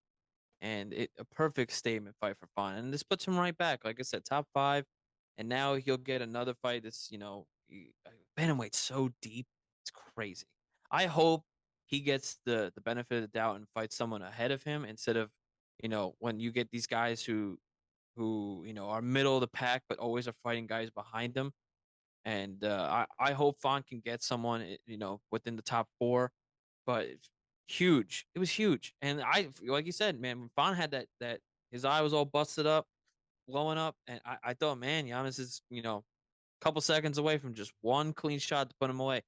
But man, it was kind of like a teaser to what we saw to that main event where you thought for 1 second you had it one way, and all of a sudden it flipped the complete opposite way. So a great fight for Font, even great fight for Giannis, and it's only a benefit for both of them moving forward. I agree. There was so many comebacks on this card. Like, I love watching fights. Obviously, I watch a squash match with the best of them, but I like watching competitive fights and fights where you have those momentum shifts. And this entire night was full of that. But let's move on to the co-main event, a big fight with obviously big stakes for both of these guys coming out. Gilbert Burns winning a decision against Jorge Masvidal, 30-27 on two cards, 29-28 on the third. I actually tend to agree. Excuse me. I tend to agree with that third card. I thought Jorge did enough in the first to win almost by inaction, like to put him in a position where he's landing leg kicks, but he's not allowing the exchanges to go further than that. So I gave the first round to Jorge, but after that it was all Gilbert. I honestly was a little I didn't really know how to feel about this performance because I feel like if we got the same Gilbert that came out against Hamzat and was back against the wall, forced to sort of dig deep off rip, I think he is able to get Jorge Masvidal out of there. I think it's almost like that first round, everything kind of slowed down, and he was just like, "All right, like it's time to go win," and that's what he did in the second and third. I thought that right hand was there for him all night. Whenever he threw it, whether it was straight or a hook, he was able to land. And I agree with Jorge's decision, man. I think at this point in his career, let's be honest, right? Like, I'm a fucking Jorge Masvidal fan. Shout out the Ellenberger brothers. I've been here for a long time watching his run through lightweight first and now a welterweight. I thought even his run where he rose to prominence again, you look back at those fights and who he fought, right? Like I think a lot of it, and once again, I'm not trying to discredit him because I'm a fan of the work he does and his ability to get knockouts even before that run. But Darren Till and Ben Askren aren't world beaters at 170. And it was almost like a perfect storm to bring him up to a level where we put him in the top 5 of the division. But in my opinion, and this is with all due respect, right? Not everyone is a top 5 fighter. And I feel like Jorge Masvidal throughout his career, his time as a top 5 fighter long past him, in my opinion. I think I remember back um he fought Benson Henderson in Korea, and that was a fight where I was like, I thought he won that fight and he got robbed. And came away from that fight feeling like, man, this guy's so underappreciated. Like nobody gives Jorge the respect he deserves. And don't get me wrong, it's been great to see that resurgence, to see him get the acclaim that he never had, right? Like even though he's always been a fighter's fighter, a hardcore fighter's fight fans dream, right? Like everyone know who's in it. You respect Masvidal and you like what he does, but at the same time, he never really was that top 5 fighter. But because he had that run where the hype machine was able to sell him as that guy that puts people out, then he became someone that found his way into 2 title fights and kept himself around contention. But in reality, I don't think he ever was skill for skill on that level with the welterweights. So don't get me wrong. I'm not here trying to talk shit on Jorge Masvidal. I'm just trying to say like his career trajectory and talk about wringing the towel dry, right? Like I feel like he got the opportunities in his career that he actually should have gotten earlier on. And if he had gotten this push earlier on, maybe we could have seen him become a champion. But for everything he's able to accomplish in the sport at that stage of his career, you got to tip your hat to him, man. I still think he has some of the best wins in MMA. When you look down through his record, it's insane. The longevity, the amount of people that he's fought, it's insane. So shout out to Jorge Masvidal. I hope the retirement sticks, right? Because a lot of these retirements end up, he'll end up fighting on a what are they called? The BKFCs of the world, or even for his own promotion or something like that. I hope he stays retired because I agree with him. I think he was gun shy out there, and I think he doesn't have the same reaction speed that he used to when he was younger. And please, I encourage you all look back at those fights because if you like what he's able to do now at this stage of his career, back then he was even better, like even better. So shout out to Jorge Masvidal, really wrung the towel dry on his career. But as far as Gilbert Burns, honestly, I thought he had a harder time than he should have in this fight. Like I felt like early on, it took him to sort of settle in to find his range when in reality it was always there, right? So um I think him being gung ho about a title shot, I get it. You deserve the spot. But as far as your performance in this fight, I don't know if that's a title shot performance. How did you feel about this co-main event? Well, okay, so there's a lot to digest with what you just said. With the fight, I believe that he wanted to. I think he wanted to stand up, and he wanted to beat Masvidal and stand up in the beginning. And I think he had landed a lot. He had connected a lot. He had Masvidal falling back and retreating and whatever, and he's trying to smile it off like, "Oh, you got me," like, "Ha ha ha." But Gilbert, I think, was better in all aspects of the fight. Like Masvidal might have won that first round because of was a little you were kind of just testing the waters, but I think Gilbert wanted to finish him. And then I think he was like, listen, 3-round fight, I might as well do what I'm best at, and that's wrestling and the takedowns. And Masvidal's got none of it. Let me just dominate real quick. And it's what he did. And I completely credit him for it.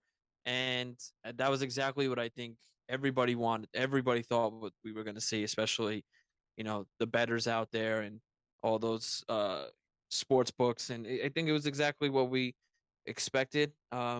I was a little surprised going into this week that Masvidal had said that he was going to retire because he still has a couple of fights left on the contract and he makes a lot of money each and every time. So I thought, hey, there's always a fight out there.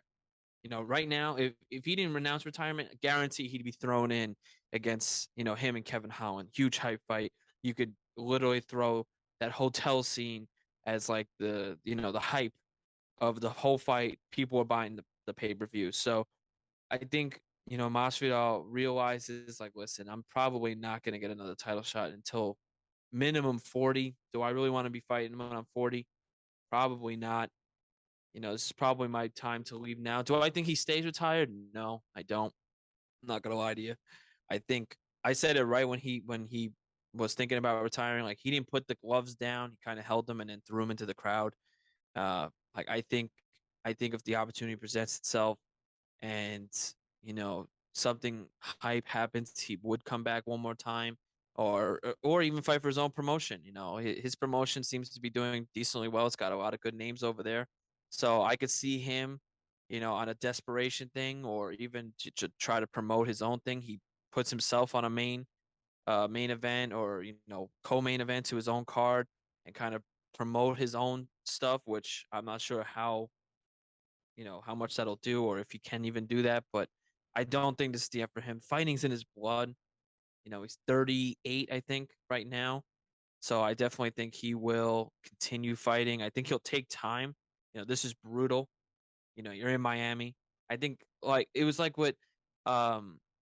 was like what Dana said when Khabib retired. Like I think it was emotional. You get UFC back in Miami for 20 years. It's finally built around you, and once again you lose for the fourth time, for the sixth time in nine attempts. He had a nice run. I love Masvidal, I do, but like maybe not towards the end. I think everything that happened with the Covington thing and the allegedly thing, like that was a little that like as funny and as clickbait as that is, that's it's a pretty douche thing to do. You legally had to fight him for 25 minutes. You came up completely short, and then you all that stuff. But I'm not gonna discredit him. 4 fights, 4-fight losing streak, but fighting Kamaru twice, who was at his peak of peaks, and one of them was you had 6 days to fly to Abu Dhabi and lose 20 pounds to do it. People forget about that. People forget that he took Gilbert's spot and had a tough loss, but and then obviously the knockout, losing to your former best friend, and then losing like this in Miami. It's just a bunch of brutal, hurtful losses all in a trilogy like that, or even in 4. So it's super painful. But like you said, you could go back to any of those fights. You can look at the Darren Till fight. You can look at the Nate Diaz fight, the Donald Cerrone fight, even obviously Ben Askren fight. He has a great resume, and I guarantee you, like if they're gonna put Donald Cerrone in there in the Hall of Fame, Masvidal will be right there too in a couple years. And when you talk about Gilbert, I don't know if it was much of a title fight, a title contending fight for him, but at the same time, bro, Covington's getting a title shot after just beating Masvidal in a snoozer. I consider it a snoozer. Like, yeah, Covington was way better. He took advantage of Masvidal's inability to wrestle. But Covington hasn't fought in a year thanks to Masvidal outside the ring. I get that, but At this point, like the division so is weaker than it should be.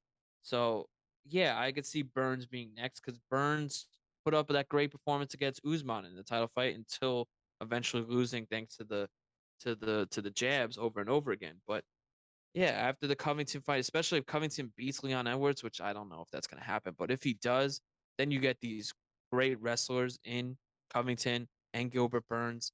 You know, then Gilbert Burns might have the edge there. I'm not saying he does, but Gilbert can actually stand up and fight. Well, I think Covington doesn't have hand strength like that, and it would be a great brawl. So it depends. It really depends, obviously, with this and what the people behind Gilbert do, and obviously what happens in that title fight in a couple months. Yeah, man. I think moving forward, I don't know if there's gonna be a dominant champion at 170 for a while. I like Leon Edwards. I like what he's able to do. I just think styles make fights, and the top of this division, there's just so many different people coming through. Even if it wasn't Covington, right? Like I think Gilbert is a tough fight for Leon Edwards. I think I don't know, man. I think there's going to be some cycling through this division and a real changing of the guard coming soon with guys like Chimaev and Shavkat coming up. Those are people too that nobody wants to fight. So once they get into title contention too, it's going to be interesting. But Well, that leads me to sorry to interrupt you, but man, I gotta ask you, you know, what happened? What do you? I don't, what do you think now with Kamaro? Like, what do you see happens with him next? We were together when we saw his fight against Leon Edwards, the second or third time, really, but he's still right there. He's number one contender. Obviously, he's right now a gatekeeper in that division. He can't get another title shot for a while, but he's another guy where if he rolls off two or three victories, is he back in that contention as well? Dude, is there some unfortunate situation where him and Covington fight a third time now that the stakes are completely different? There's a lot still to be answered in that division.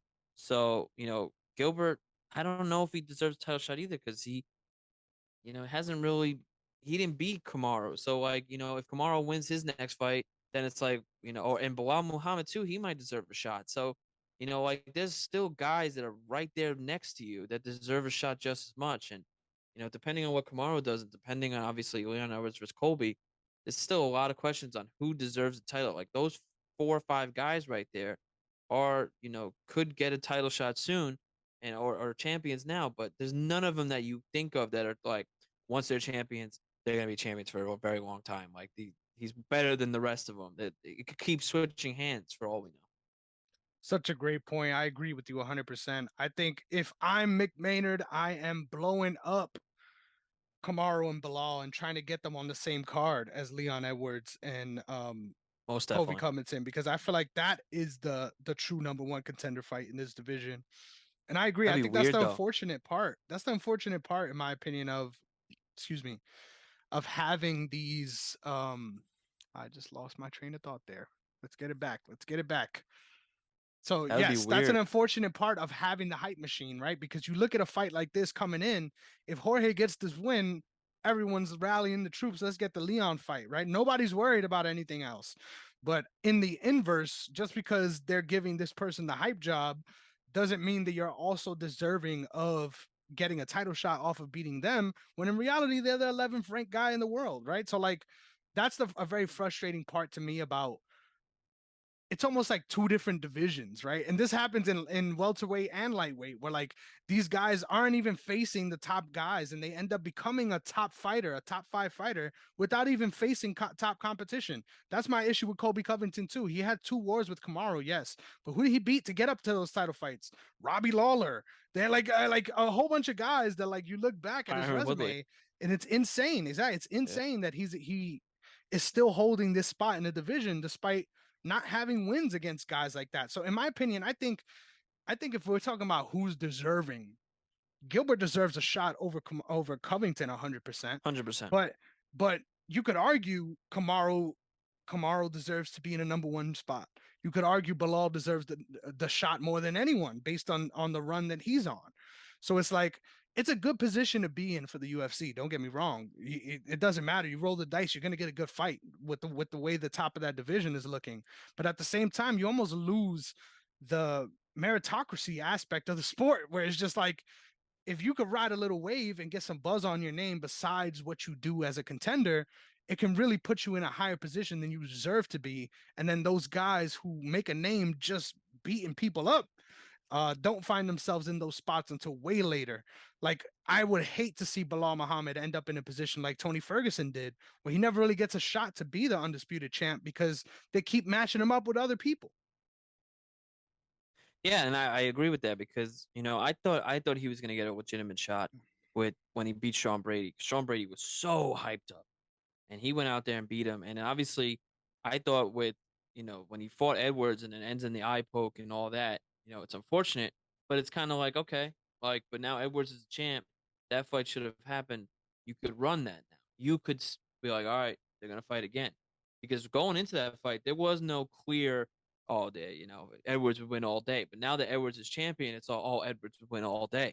But it's like you don't know. Bilal is. I get it because Bilal isn't that intriguing enough like Colby, like Edwards right now, like Kamaru was, and what Masvidal could have been, and Gilbert being the former sparring partner for Kamaru. Like there's always a story. With Bilal, it's people find him not boring, but he's just not the draw out of all of those guys. So, the UFC will pick, okay, which guy deserves it? Okay, but which guy is getting us the most money in this? Okay. Covington's in the middle of both. We'll choose Colby. Because when you look at Colby, right? Like you said, he beat Masvidal, sure. Then the last fights are guys who aren't even really even in the UFC anymore, and if they are, they're all like on the back burner towards the end. You got Masvidal, he just beat Tyron Woodley, get knocked out by Jake Paul and all that. That was his last TKO victory, and then Robbie Lawler, Rafael dos Anjos, like Damian Maia, so many guys from the past, like those were his last wins. And yes, his only two losses are the Camaro. I get it, but it's like how could you possibly say and be so definitive and be like, he deserves it. He hasn't fought in a year, but he's definitely next. Well, because if Kamaru wasn't champion, all of a sudden now he slots back in. Because if Kamaru had beaten Leon, you're not saying Colby's next. You would never say that. There's You no would never. reason Colby should be next. I'm sorry to cut you off, but it's Oh, just 100%. pissing me off, bro. Literally, Stephen Thompson has a better claim to a title shot than Colby Covington. Yep. That's the state of this division.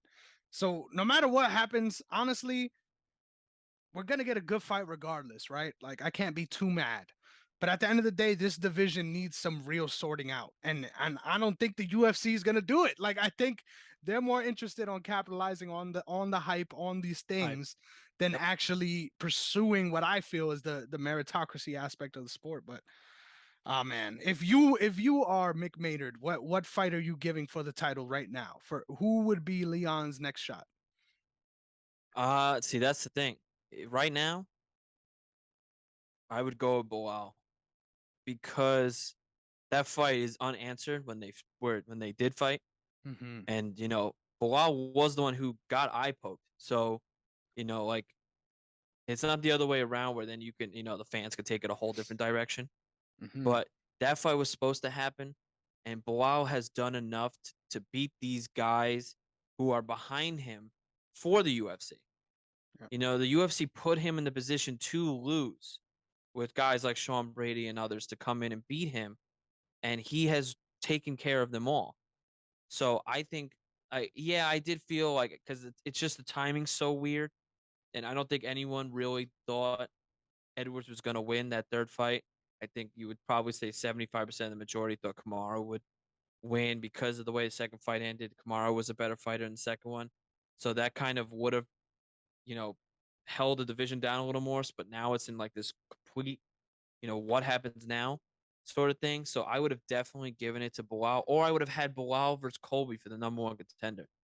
That's what I would have had because Colby was out of action due to the Masvidal, shitstorm outside the ring. I would have had those two fight for the number one contender because Covington's been sitting there as a gatekeeper and Bilal's been on his way up. And then you could have had, Gilbert versus, like Gilbert versus Masvidal. Masvidal is back there, but he's still a high fight. Whoever wins that could be right there too, or, like that. But to give automatically Covington beats Masvidal, who's clearly on his way out, his win, and then take a year off, and all of a sudden, oh, congratulations, you beat Masvidal a year ago. You're fighting for the championship now because Kamaru's not there.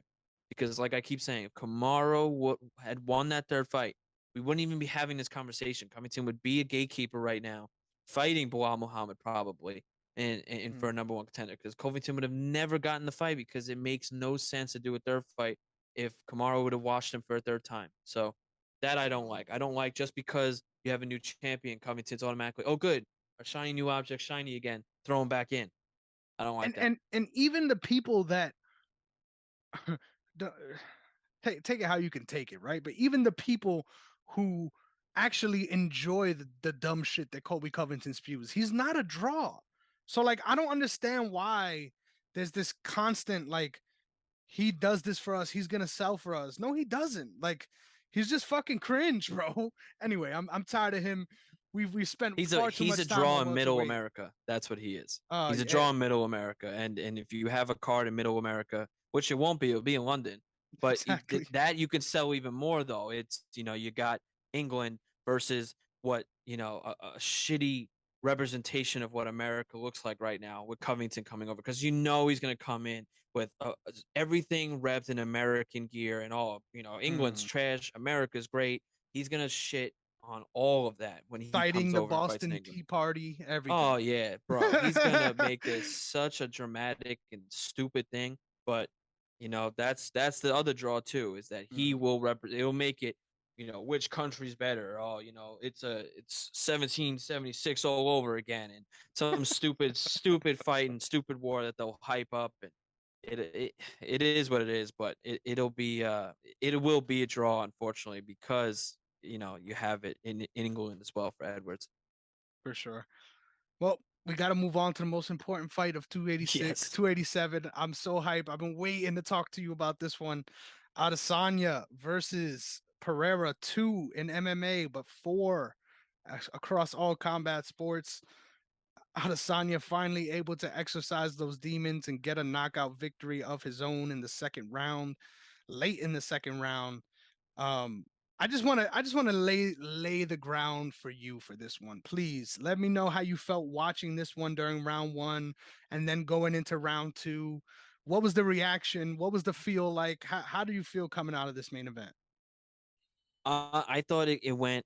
I didn't think it was going to be that traumatic, obviously, with that type of knockout. But I did think Adesanya would win. But I told you that my betting is the worst ever. So I picked Pereira to win because I knew that would help you. And I told you this that I who I want to win, which I wanted Adesanya to win. But if you pick the guy you don't want to win, it's a win-win in either situation. But I just thought Adesanya was clearly a better fighter the last time. And then obviously, you got to finish that. That's kind of how the story was last year for so many fights. Juliana Pena and Amanda Nunes, Kamaru Usman and Leon Edwards. You have and then Izzy and Pereira the first time. So it was just built that way where champions were there and then all of a sudden something happened and they weren't. And I just thought Adesanya was a clearly better fighter the whole time the first time. And Pereira loves to do what he loves to do, where he likes to just constantly push the pace, constantly pressure you so much to get you back into the cage. That's all he did that first time they fought. He was just waiting to get Adesanya on the outside of the octagon, and then he would go and start swinging when Adesanya couldn't go anywhere, pressure him into the corners of the octagon. And I think Adesanya knew that. And I don't know if I believe the whole, oh, I trapped him and I baited him in. Like, I don't know about all that, but he he knew he was in that spot again. And Adesanya didn't throw punches all those times that he was back into the corner. He would try to get out. And I think Pereira was waiting for that because he was opening up so much that he was waiting for, oh, is he going left? He's going right. He's going to try to, run away from me. And I think he left himself so open that he never once thought, holy shit, like, what if he, counters? And he countered. And goddamn, man, granted, I give Adesanya all the credit in the world. It's I felt for him. I loved it, but at the same time, like, revenge is a dish best served cold. And like there were times where I was like, damn, he took it a little farther. Like the way he was getting him back. But I get it when you get all that weight off your shoulders. Oh, you're 0-3 against him. Oh, you can't beat him. And then you finally beat him on the biggest stage ever. And you finally get to beat him. I get it. Then you do the arrows, you find his son and you fall like his son did to you 10 years ago. I get it. I get it. But either way, fantastic win for Adesanya. I don't even know. I don't even know what happens now at that division. Like, it's so like that's another division where you just so many question marks on who's next, what happens, is there a trilogy? And that's kind of where I'm gonna ask you before you give your point. Do you think do you think that this deserves a trilogy now? Do you think that there should be a third one? Honestly, 100%. Like I don't Ooh, see okay. another fight in this division that makes me more excited than a trilogy. I think Pereira's time at 185 is limited, so it's almost like you kind of have to capitalize on this, right? Like no one expected, even though obviously Izzy was favored, right? And everyone kind of felt like you said that he was the better fighter of the two. No one expected him to be able to put him out cold like that, right? Like we saw him hurt him. Dude, he was Um sleeping. yeah, man. And honestly, this is the Izzy that I love watching fight. I think when he has a real sense of the danger that's coming back at him, it brings something out of him where now he understands that he can't allow these guys to float around because I feel like I remember talking, I don't know if I spoke to you about this, but I remember talking to so many people about this in the first fight where after he hurt Pereira, the second fight starts and the crowd is pumped, they're going crazy and then he tells them to calm down and sort of resets and took that second round as if it was a brand new fight, as if he didn't just have him hurt a minute ago. Like I Yeah. get a minute is a long time to recover, but at the same time, you still should have tried to see if there was some cobwebs still there after you hurt him that bad. To me, it looked like the fight was over after the first. And then he allowed him to get back into it just by playing the outside game and not going after him. So I think he really learned his lesson in this one. And you love to see that as a fight fan. Like it's so easy from like you said to armchair quarterback and say you got to do this to win, you got to do this to win, but to actually fucking do it, like I can't think of a parallel where someone had all the chips on the table and had to have a gut check moment and come through like that big time. Like besides GSP against Sarah or even against Hughes, you could argue. Like I can't think of another scenario that's like this in MMA where someone really this was it. This was his legacy. If he lost this fight again, even if it was a decision, he would always be nothing but the second best middleweight of all time. And technically, he'll be the third because automatically Pereira will be above him just because he beat him twice, regardless of what else he accomplished in the sport. So the fact that he was able to rewrite his own legacy, right? Like just by getting this win, got the title back, has 8 title wins, right? Across his I don't think he'll ever get a streak like Anderson Silva just because he doesn't have the time at this point. But I think Adesanya is that dude. Like I think it really did, like he said in the interview afterwards, it really did take him losing and going through all this to learn these lessons about what he needs to do in the cage. Imagine if this kind of Adesanya showed up against Cannonier. Like that's a different fight. That is not the same fight. And if anything, he's able to further cement his legacy more with performing like this. Obviously, I watching this one to go into how I felt watching this, I honestly felt like Adesanya was down. Obviously, the scorecards came out, and actually everyone scored the first for Adesanya, but I scored the first for Pereira. I thought he controlled it for the majority of it, and I was honestly surprised thinking back on what Adesanya was saying. He's like, "Tomorrow's one and done." I'm like, after the first round, it didn't even feel like he felt that way during the first round. Like it didn't feel like he went for broke like he was saying he was. So after kind of being controlled a little bit on the feet, I was like, man, like I don't know, this isn't looking good. And then Pereira started landing big time in the second round before he ended up getting that shot. Like you said, I don't agree that that was all rope a dope. I think a lot of that is just mentality. I think he was getting battered, he was getting hit, but he had the mentality of I'm going to stand my ground and I'm going to throw. Regardless of if you knock me out the same way you did in the fifth, at least I'm going to give myself a chance in those exchanges instead of just trying to get away from you. Because when you are exchanging like that, you're also open to be hit. And man, when that right hand landed, Listen, thank you for the invite. It would have been dope being there, but the way I screamed, I know my neighbors hate me. I never popped like that for a fight before. Like it brought me back to like the Ronda Rousey days of like, holy shit, what the fuck did I just watch? I was just going nuts. I screamed at the top of my lungs, went crazy, had a little winning tour in my house, just literally running around, just losing my mind because I couldn't believe not only that he finished it like that, but just the whole story, like all of it together is just theater at the highest level. And when your favorite fighter pulls through like that, man, hard to say any other feelings better than that. Yeah, yeah, definitely because the hype was built around actually fighting. It wasn't built around anything other than that, and it wasn't actually like the legacy was on the line, your career was on the line. Because if we're here now talking Adesanya loses knockout or decision, then it's like, all right, what the hell is next for Adesanya? Like he can't get a title back. What is he gonna fight? Is he gonna go to light heavyweight? Is Pereira going to light heavyweight? What the hell happens now? Like, how could he be next if he's just lost twice? And like Adesanya light heavyweight is never gonna work. So like had to, this had to go. And you had that on the line. You had your whole legacy on the line, and you had your legacy with him on the line. So it was like everything was on your back. Your shoulders were at your heaviest, and you pulled through.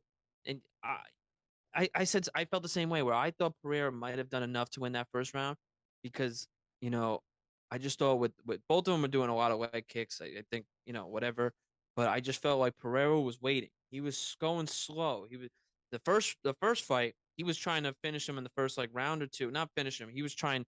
He's putting a lot of pressure the first two rounds, and in the third and fourth round after the takedown, he got exhausted, and in the fourth round he didn't even do anything. He just kept his arms down, tried to avoid to build his energy back up for that fifth and final round. And then he got, very fortunate with the knockout. But I think this time he was like, all right, if I just stay with him, if I just constantly put the pressure to keep Adesanya on the outside, second he finally gets to the cage, I could swing. And I think I remember I was watching that fight the whole time. I'm like, he's got him.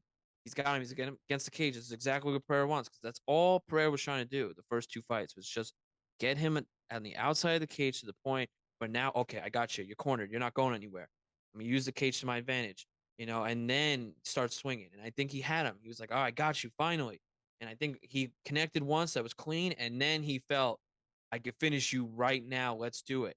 And I think in that moment when you just see red, oh, this is it. This is my moment. This is my closing, argument. Then all of a sudden, you don't think he's gonna counter, and he countered right up the middle, and that's how open you were. And look how quickly it cost you. It, it was one how it was almost the exact same reaction. The way he hit him, he slumped over, but then that second one that hit like right behind the ear, and then right to sleep. It was like holy. It was just so perfect for Adesanya. You could not have been perfect. More perfect for him. So hats off to him. I don't know if I want to see a trilogy because I get it. You give a trilogy to Adesanya because of his legacy. His legacy gets him that trilogy. While Pereira kind of short ranked, went through everyone. Strickland, I don't know what the hell that was in that fight. Dude just walked up to his fist. I don't know what the heck that was. Stayed in the center line, kept his arms down the whole time. Not sure, but that's the thing with Pereira. He clearly doesn't want to cut that weight. I think he would be just as tough in 205, but I could see it if you want to, try to be middleweight champion again and then go. I thought this was definitely his last fight at middleweight, but if you do a trilogy, I think that one will definitely be his final fight at 185. So I think the UFC has to ask themselves, do we want to do that, third fight again? Because what happens if Pereira wins? Then he vacates the belt and then goes to 205 because he's not staying at 185. Like this, he's done now or he's doing one more, but he doesn't want to do this anymore.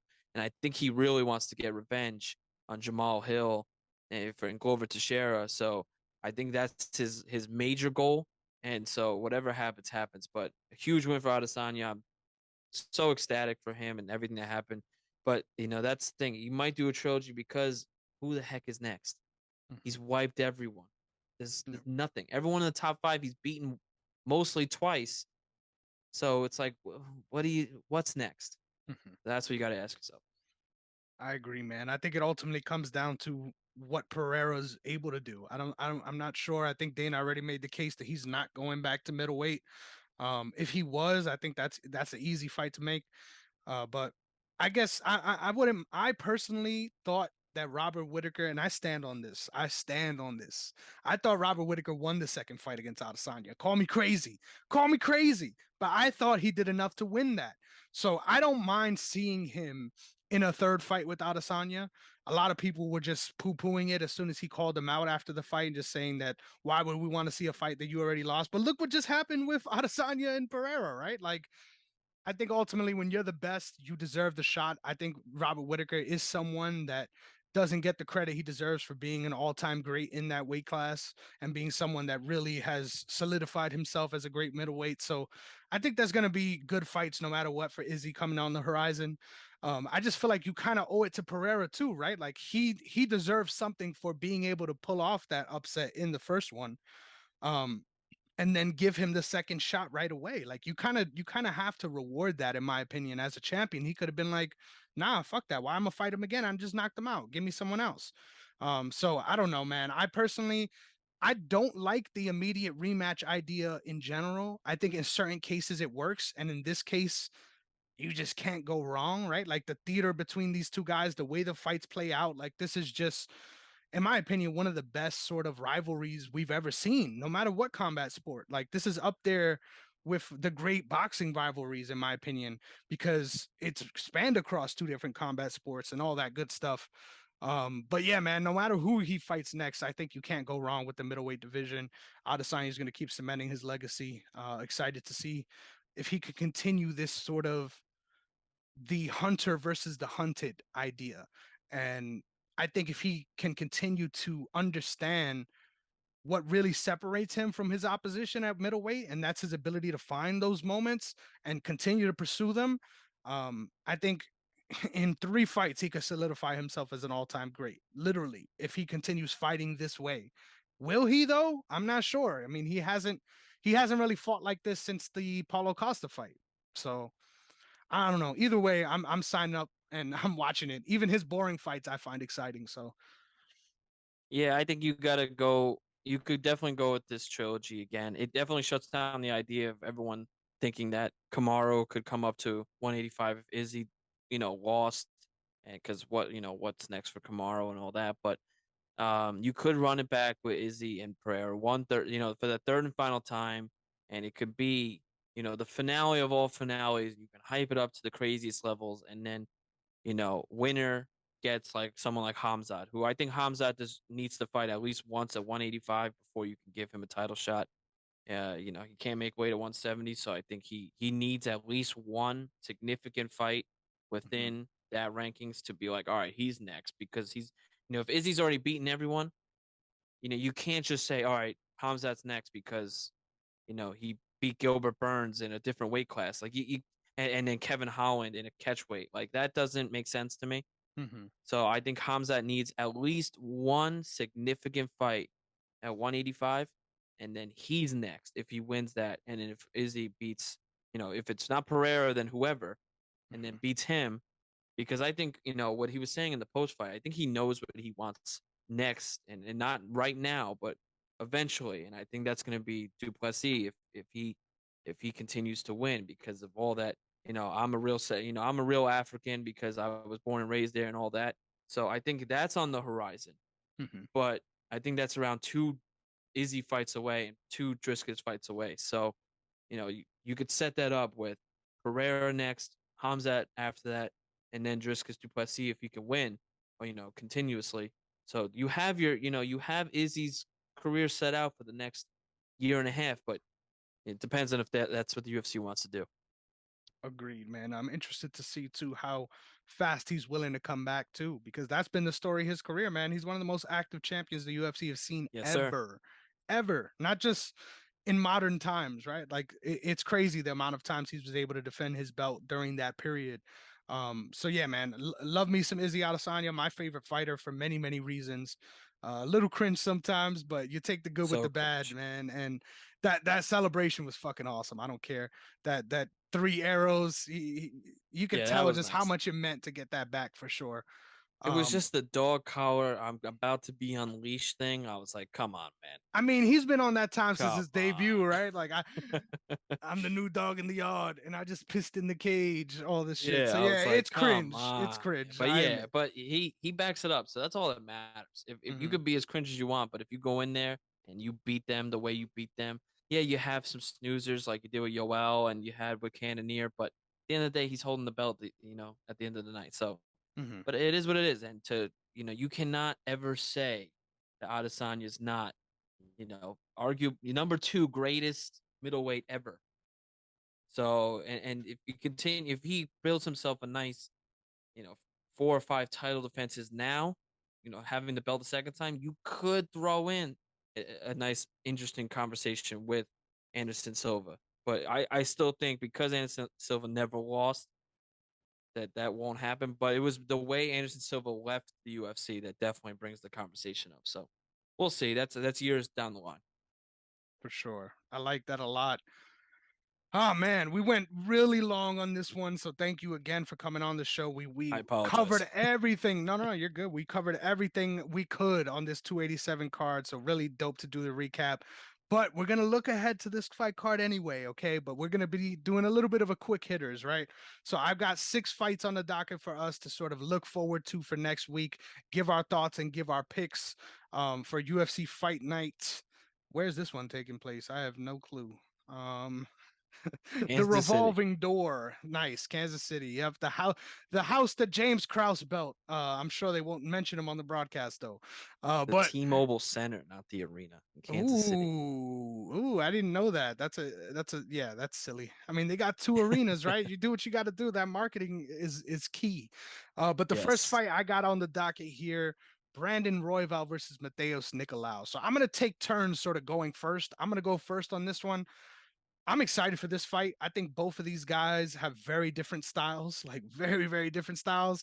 Nicolau's much more composed, much more willing to sort of, in the same vein as Bahamondes, right? Keep you at range, land his shots, and get you out of there, right? If he can hurt you, great. But if not, he's going to stay on his jab and do things the smart way, right? Not overly exerting himself. Brandon Royval is a fucking wild man. That he is one of my favorite fighters because he's such a wild card. You don't know what he's gonna do. I argue he don't know what he's gonna do. He's just sort of feeling out the moments out there and finds himself in positions to land insane stuff. I'm glad that he's coming off of a lot of sort of time off. He's someone that has been plagued with injuries before in his career, had issues with his shoulder mid fight, right? So having some time to recoup those injuries and now coming into this one, I think he should be fully healthy. I love the way these two match up because of the difference in styles.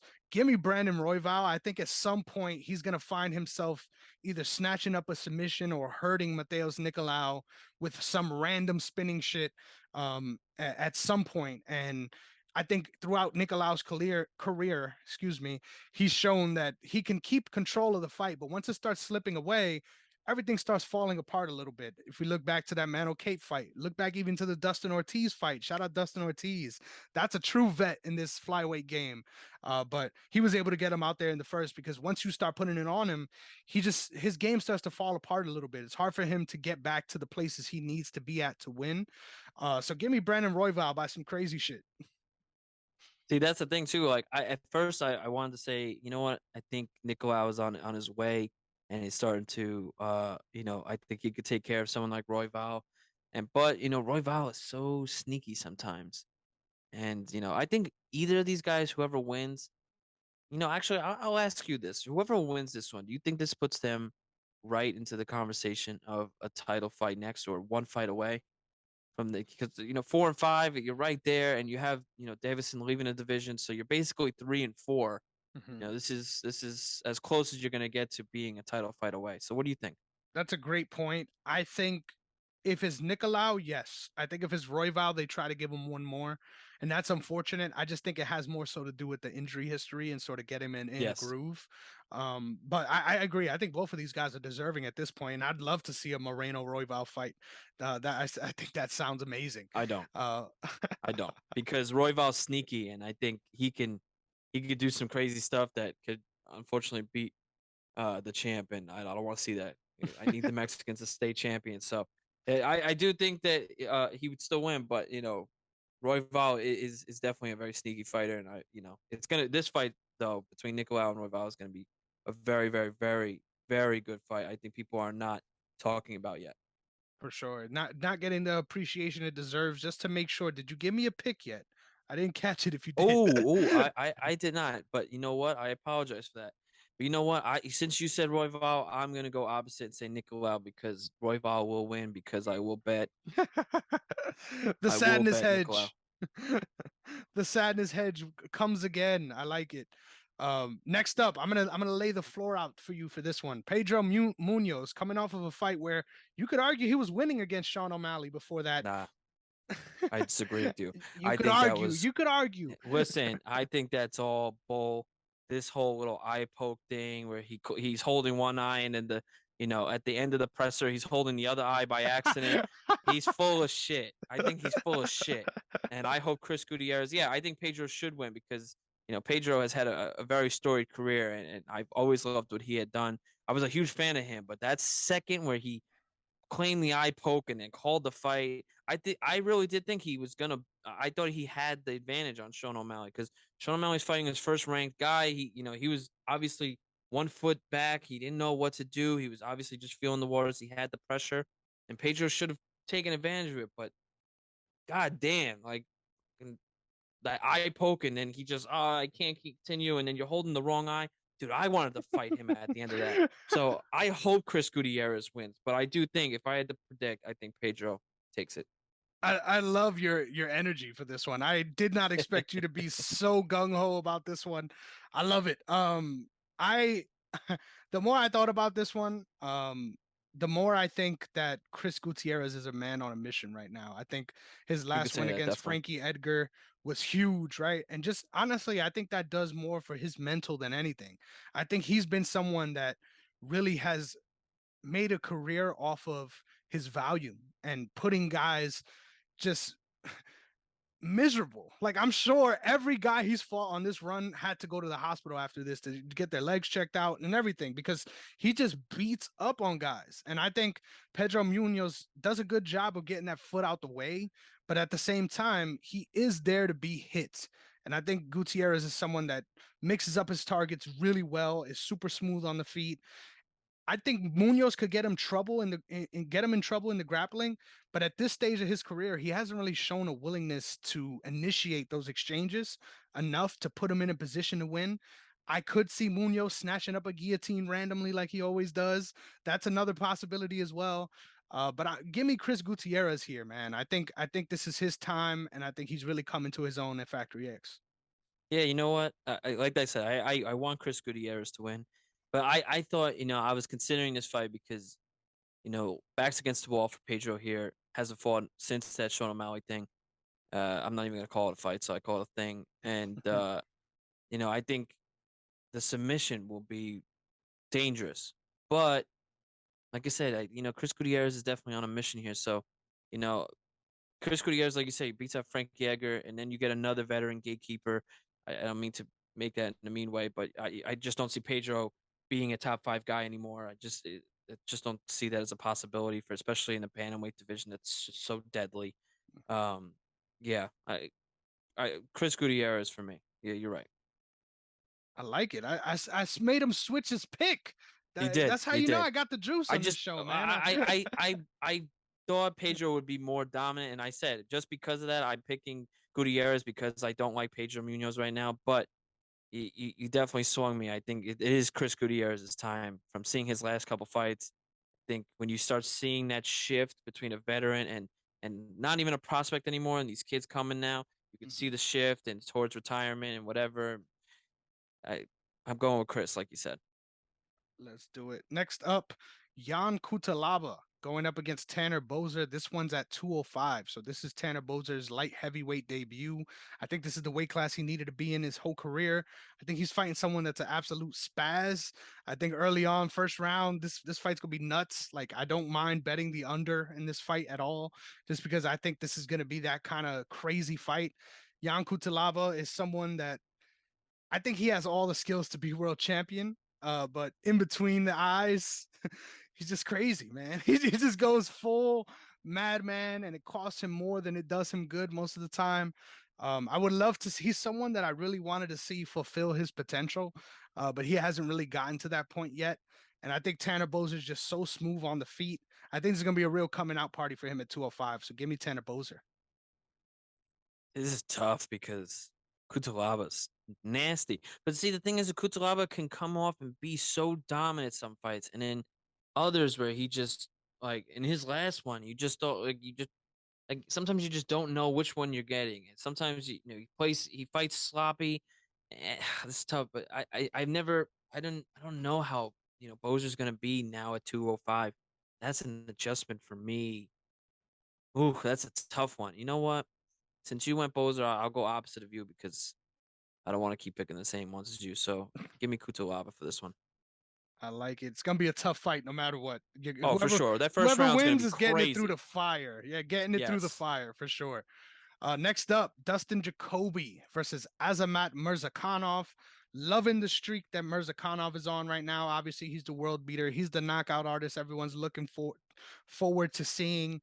Justin Jacoby, Dustin Jacoby, sorry, just switched the names there. Someone who's been a mainstay in the UFC for years now, right? Think about it. He's on the same trajectory as Izzy and Alex, right? He's also a glory kickboxing fighter who made the transition over to MMA. Been solid, but not a world beater at all. What's your pick for this one, man? I think this is Azamat's all day. I think the only thing that would scare me a little bit is Dustin's reach, but I Mhm. think Azamat's just on, you know, I don't want to sound like this little fair weather fan that just, whatever, 12-0, that's great. And I feel like Dustin's kind of been, I don't want to say a journeyman, but he just hasn't had that level of success that I thought he would when he first came. So I think Azamat's on a mission. He's on, winning his last fight. Mhm. I think if he is the much shorter guy in this fight, so that'll definitely be a tell right away.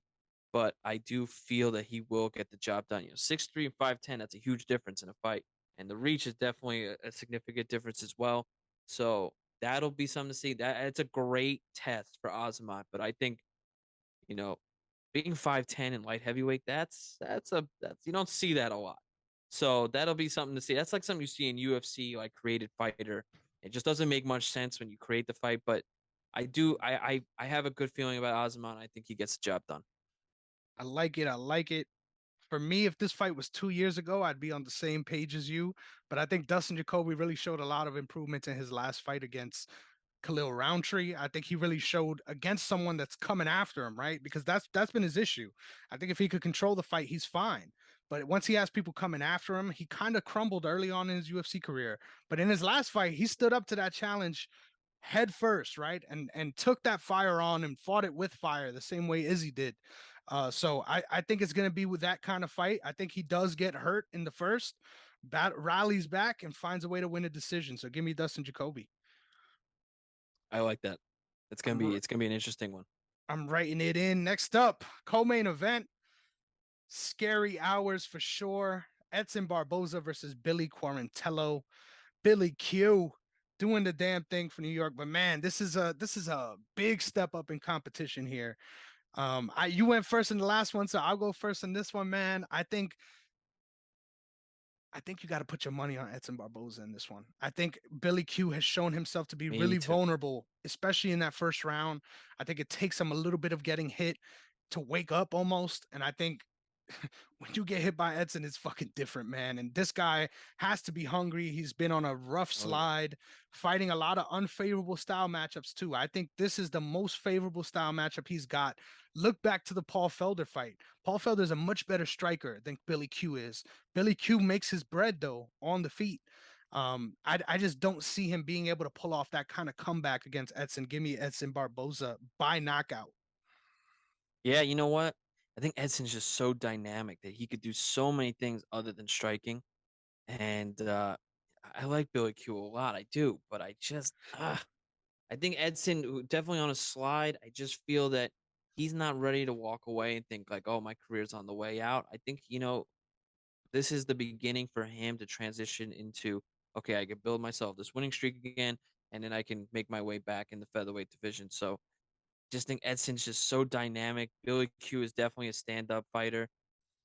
I think Edson too. I don't know. Yeah, you know what? Third round knockout for Edson Barbosa. I like it. Ooh, in the third round. I like that. I like that a lot. That's you really putting the balls out there. I just have to say before we move on, if you're interested in betting on Billy Q, I don't blame you. Just wait until after the first round and do a little live bet. I think those are the best odds you're gonna get on Billy Q, no matter who he's fighting. After that first round, he's always down on the cards. So it's always good to throw a little live sprinkle after round one on Billy Q. Next up, main Yeah, event especially if time. Oh, it's go ahead. Sorry. sorry to take it from you, but especially if I'm saying Edson Barbosa, go with Billy Q because every time I say anything, it always goes opposite for me. As you know, I'm like I got the worst luck, man. I'm Nostradamus for the wrong reasons. So you know what? I might go with Billy Q to get Edson Barbosa to get the win, but still, it's gonna be a great fight. I like that. I like that. Like Conor McGregor said back in the day, he predicts these things, but I predict these incorrectly. things in the wrong way. I predict these things to go the way I don't want them to, so that I end up losing everything. So yes, I was gonna I'm the opposite of Mystic Mac for sure. Next up, we got a banger of a main event, man. One of my favorite fighters, Max Holloway, coming up against Arnold Allen. A real crossroad moments for both of these guys, right? Arnold Allen coming up, Max Holloway not really sure if he's going to find himself in a position to get a title shot again. A lot of hype on Arnold Allen right now. There's a lot of ways this fight could play out, man. How do you rack this matchup in your mind? Blessed. That's what I think. I'd go with Ooh, Max Holloway on this one. I think it's just a tad too early for Arnold. I don't know why I feel that way. Like, yes, he's number four. I get it. He's deserved it. Um, but Max is still on a whole nother level. Max will bring you to the depths of hell, to the place where he loves to go. He will bring you to all the way to the darkness of just getting beaten down. Look at that Calvin Cater fight. I never forget that fight. You know, that fight between him and Calvin Cater was, it could, and same thing with Yair Rodriguez. Like, dog fights brought everything out of each other in that one. Max has got a great chin. The only time you ever go against Max is obviously when it comes to Volkanovski. And even that second fight, see, like you said earlier, with Whitaker and Adesanya, I felt Max beat Volkanovski in the second fight. I really did believe that, and obviously he got washed in the third one. But I just feel Max is still, if he's hungry enough to go back and win that title, this is where it starts. Because if Max wins this and Volkanovski, Volkanovski's still unsure of what he wants to do. He's gonna fight Yair, but after that, does he want to go and fight Islam for that rematch? Because that was a great, fantastic fight. Does he want to stick around? Because if Volkanovski finds his way going into the lightweight, then all of a sudden Max is right there for, trying to get his featherweight title back and can be a two-time champ. So, I think Max is kind of waiting it out. He's a gatekeeper. He's literally stuck. There's a bunch of guys like that. So he reminds me of Dustin Poirier, where Dustin's stuck. He can't go anywhere. But anyone who's gonna fight, I think he's the favorite, and he usually ends up becoming the favorite. But when it comes to that title fight, I don't bet on him because he's just not at that level of the champion. So I think Arnold's a little too early. If he had one more fight, I probably would have went with him. But I still think Arnold is definitely going to be a champion one day. He can be, but I right now I think this is Max's fight, and I'm going with Max. man, you got me nervous, man. I got the main event scaries for this one because Max Holloway is really one of my favorite fighters. I'll say it again and again. I am biased, especially in this one. So I'm just gonna make that clear right off the top.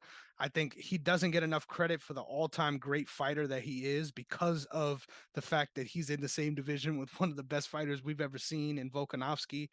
I'm such a big fan of Max, man. I can't say that enough. I think he first ballot Hall of Famer when it's all over. I think he's that kind of fighter. I'm so excited for this one. For a while, this was a sadness hedge spot for me. I'm really nervous about this fight. I'm kind of scared to pick Holloway. I just think the more I think about this fight, I think Yair really took a piece out of Max Holloway in his last fight. I think that was a war to be remembered. And I think Yair really leveled up off that fight, and we haven't gotten to see that same reaction from Holloway. If anything, he looked really stale against Volkanovski in the third fight. And you could argue that's just Volkanovski being great. but we haven't seen him bounce back from that performance. And he looked rather slow and sluggish after coming back from that war with Yair. So I'm really concerned about his durability. I'm really concerned about how he bounces back. But a motivated Max Holloway, the best is blessed, baby. I'm picking Max Holloway here, but I'm scared. I'm gonna make that clear. See, the thing is with that is that, Max beat Yair, but because Max there's no reason to have him in that Josh Emmett Yair fight. So you put Yair in that spot, and then Josh Emmett was, I was great. Josh Emmett was on a great run, and obviously Yair was just on a different level that night. But when you think about the Volkanovski and Holloway third fight, I think Volkanovski was just completely on another level. He was so much faster, and I think he just wanted to prove to everyone, like, listen, I'm better than him right now. I'm better than him, and I think he was. And I think the first fight, I love that first fight. He just absolutely beat him down with the legs. That was a great fight. The second fight was super close, and argue however you want. But the third fight, that fight was made to be a statement. Like, enough with Holloway. I love this guy, but I'm done with this guy. Like, I don't want to fight him again. I don't want to ever have this conversation of, oh, he could have beat me in the second one. I think he put everything in featherweight on the line for that. But Max then beats Yair. So, it's like Max has this situation where he just is stuck. That's why he hasn't done much, because who's he going to fight? And I still think Max is like Colby Covington, like Dustin Poirier, where there's just someone better than him. But if that person didn't exist, that person's the champion. And Max, for differences, was a champion. He was a decorated champion at a very young age, and then ran into Volkanovski, who has taken the division and run with it. And then Arnold Allen is on the come up. Obviously, an incredible fight against Dan Hooker, who was making his featherweight debut. I get that, but whatever. But the Calvin Kattar knockout was disgusting, incredible. So that was nice, and I think that's what makes this jump up because both these guys have had their way with Calvin Kattar, but it's gonna be a great fight. I just still believe Max is on a little bit of a higher level, but Arnold Allen is right there. He's gonna be right there real soon. I'm so pumped for this one, man. Sean, thank you so much, bro. We could go for hours. We've gone Yes, for sir. hours. This was awesome, man. It's great having you on. I'd love to have you on again real soon.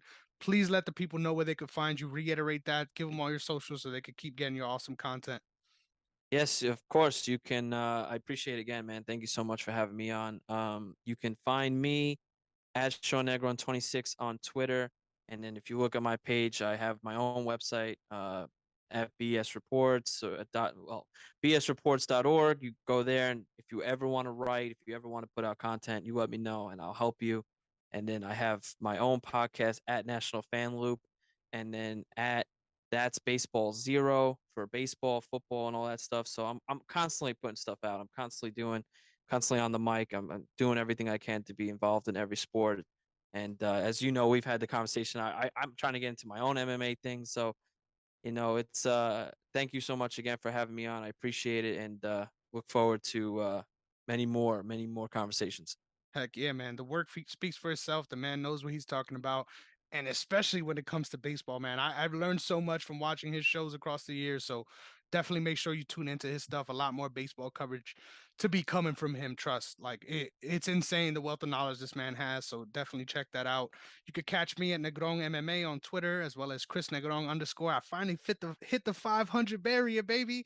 I hit five. I think I got There like you go. 507 over the weekend. So shout out to you guys. Thank you so much for making that possible. It's only up from here. Really excited to keep giving you some awesome coverage and being more active on Twitter. I feel like I do such a bad job of social media.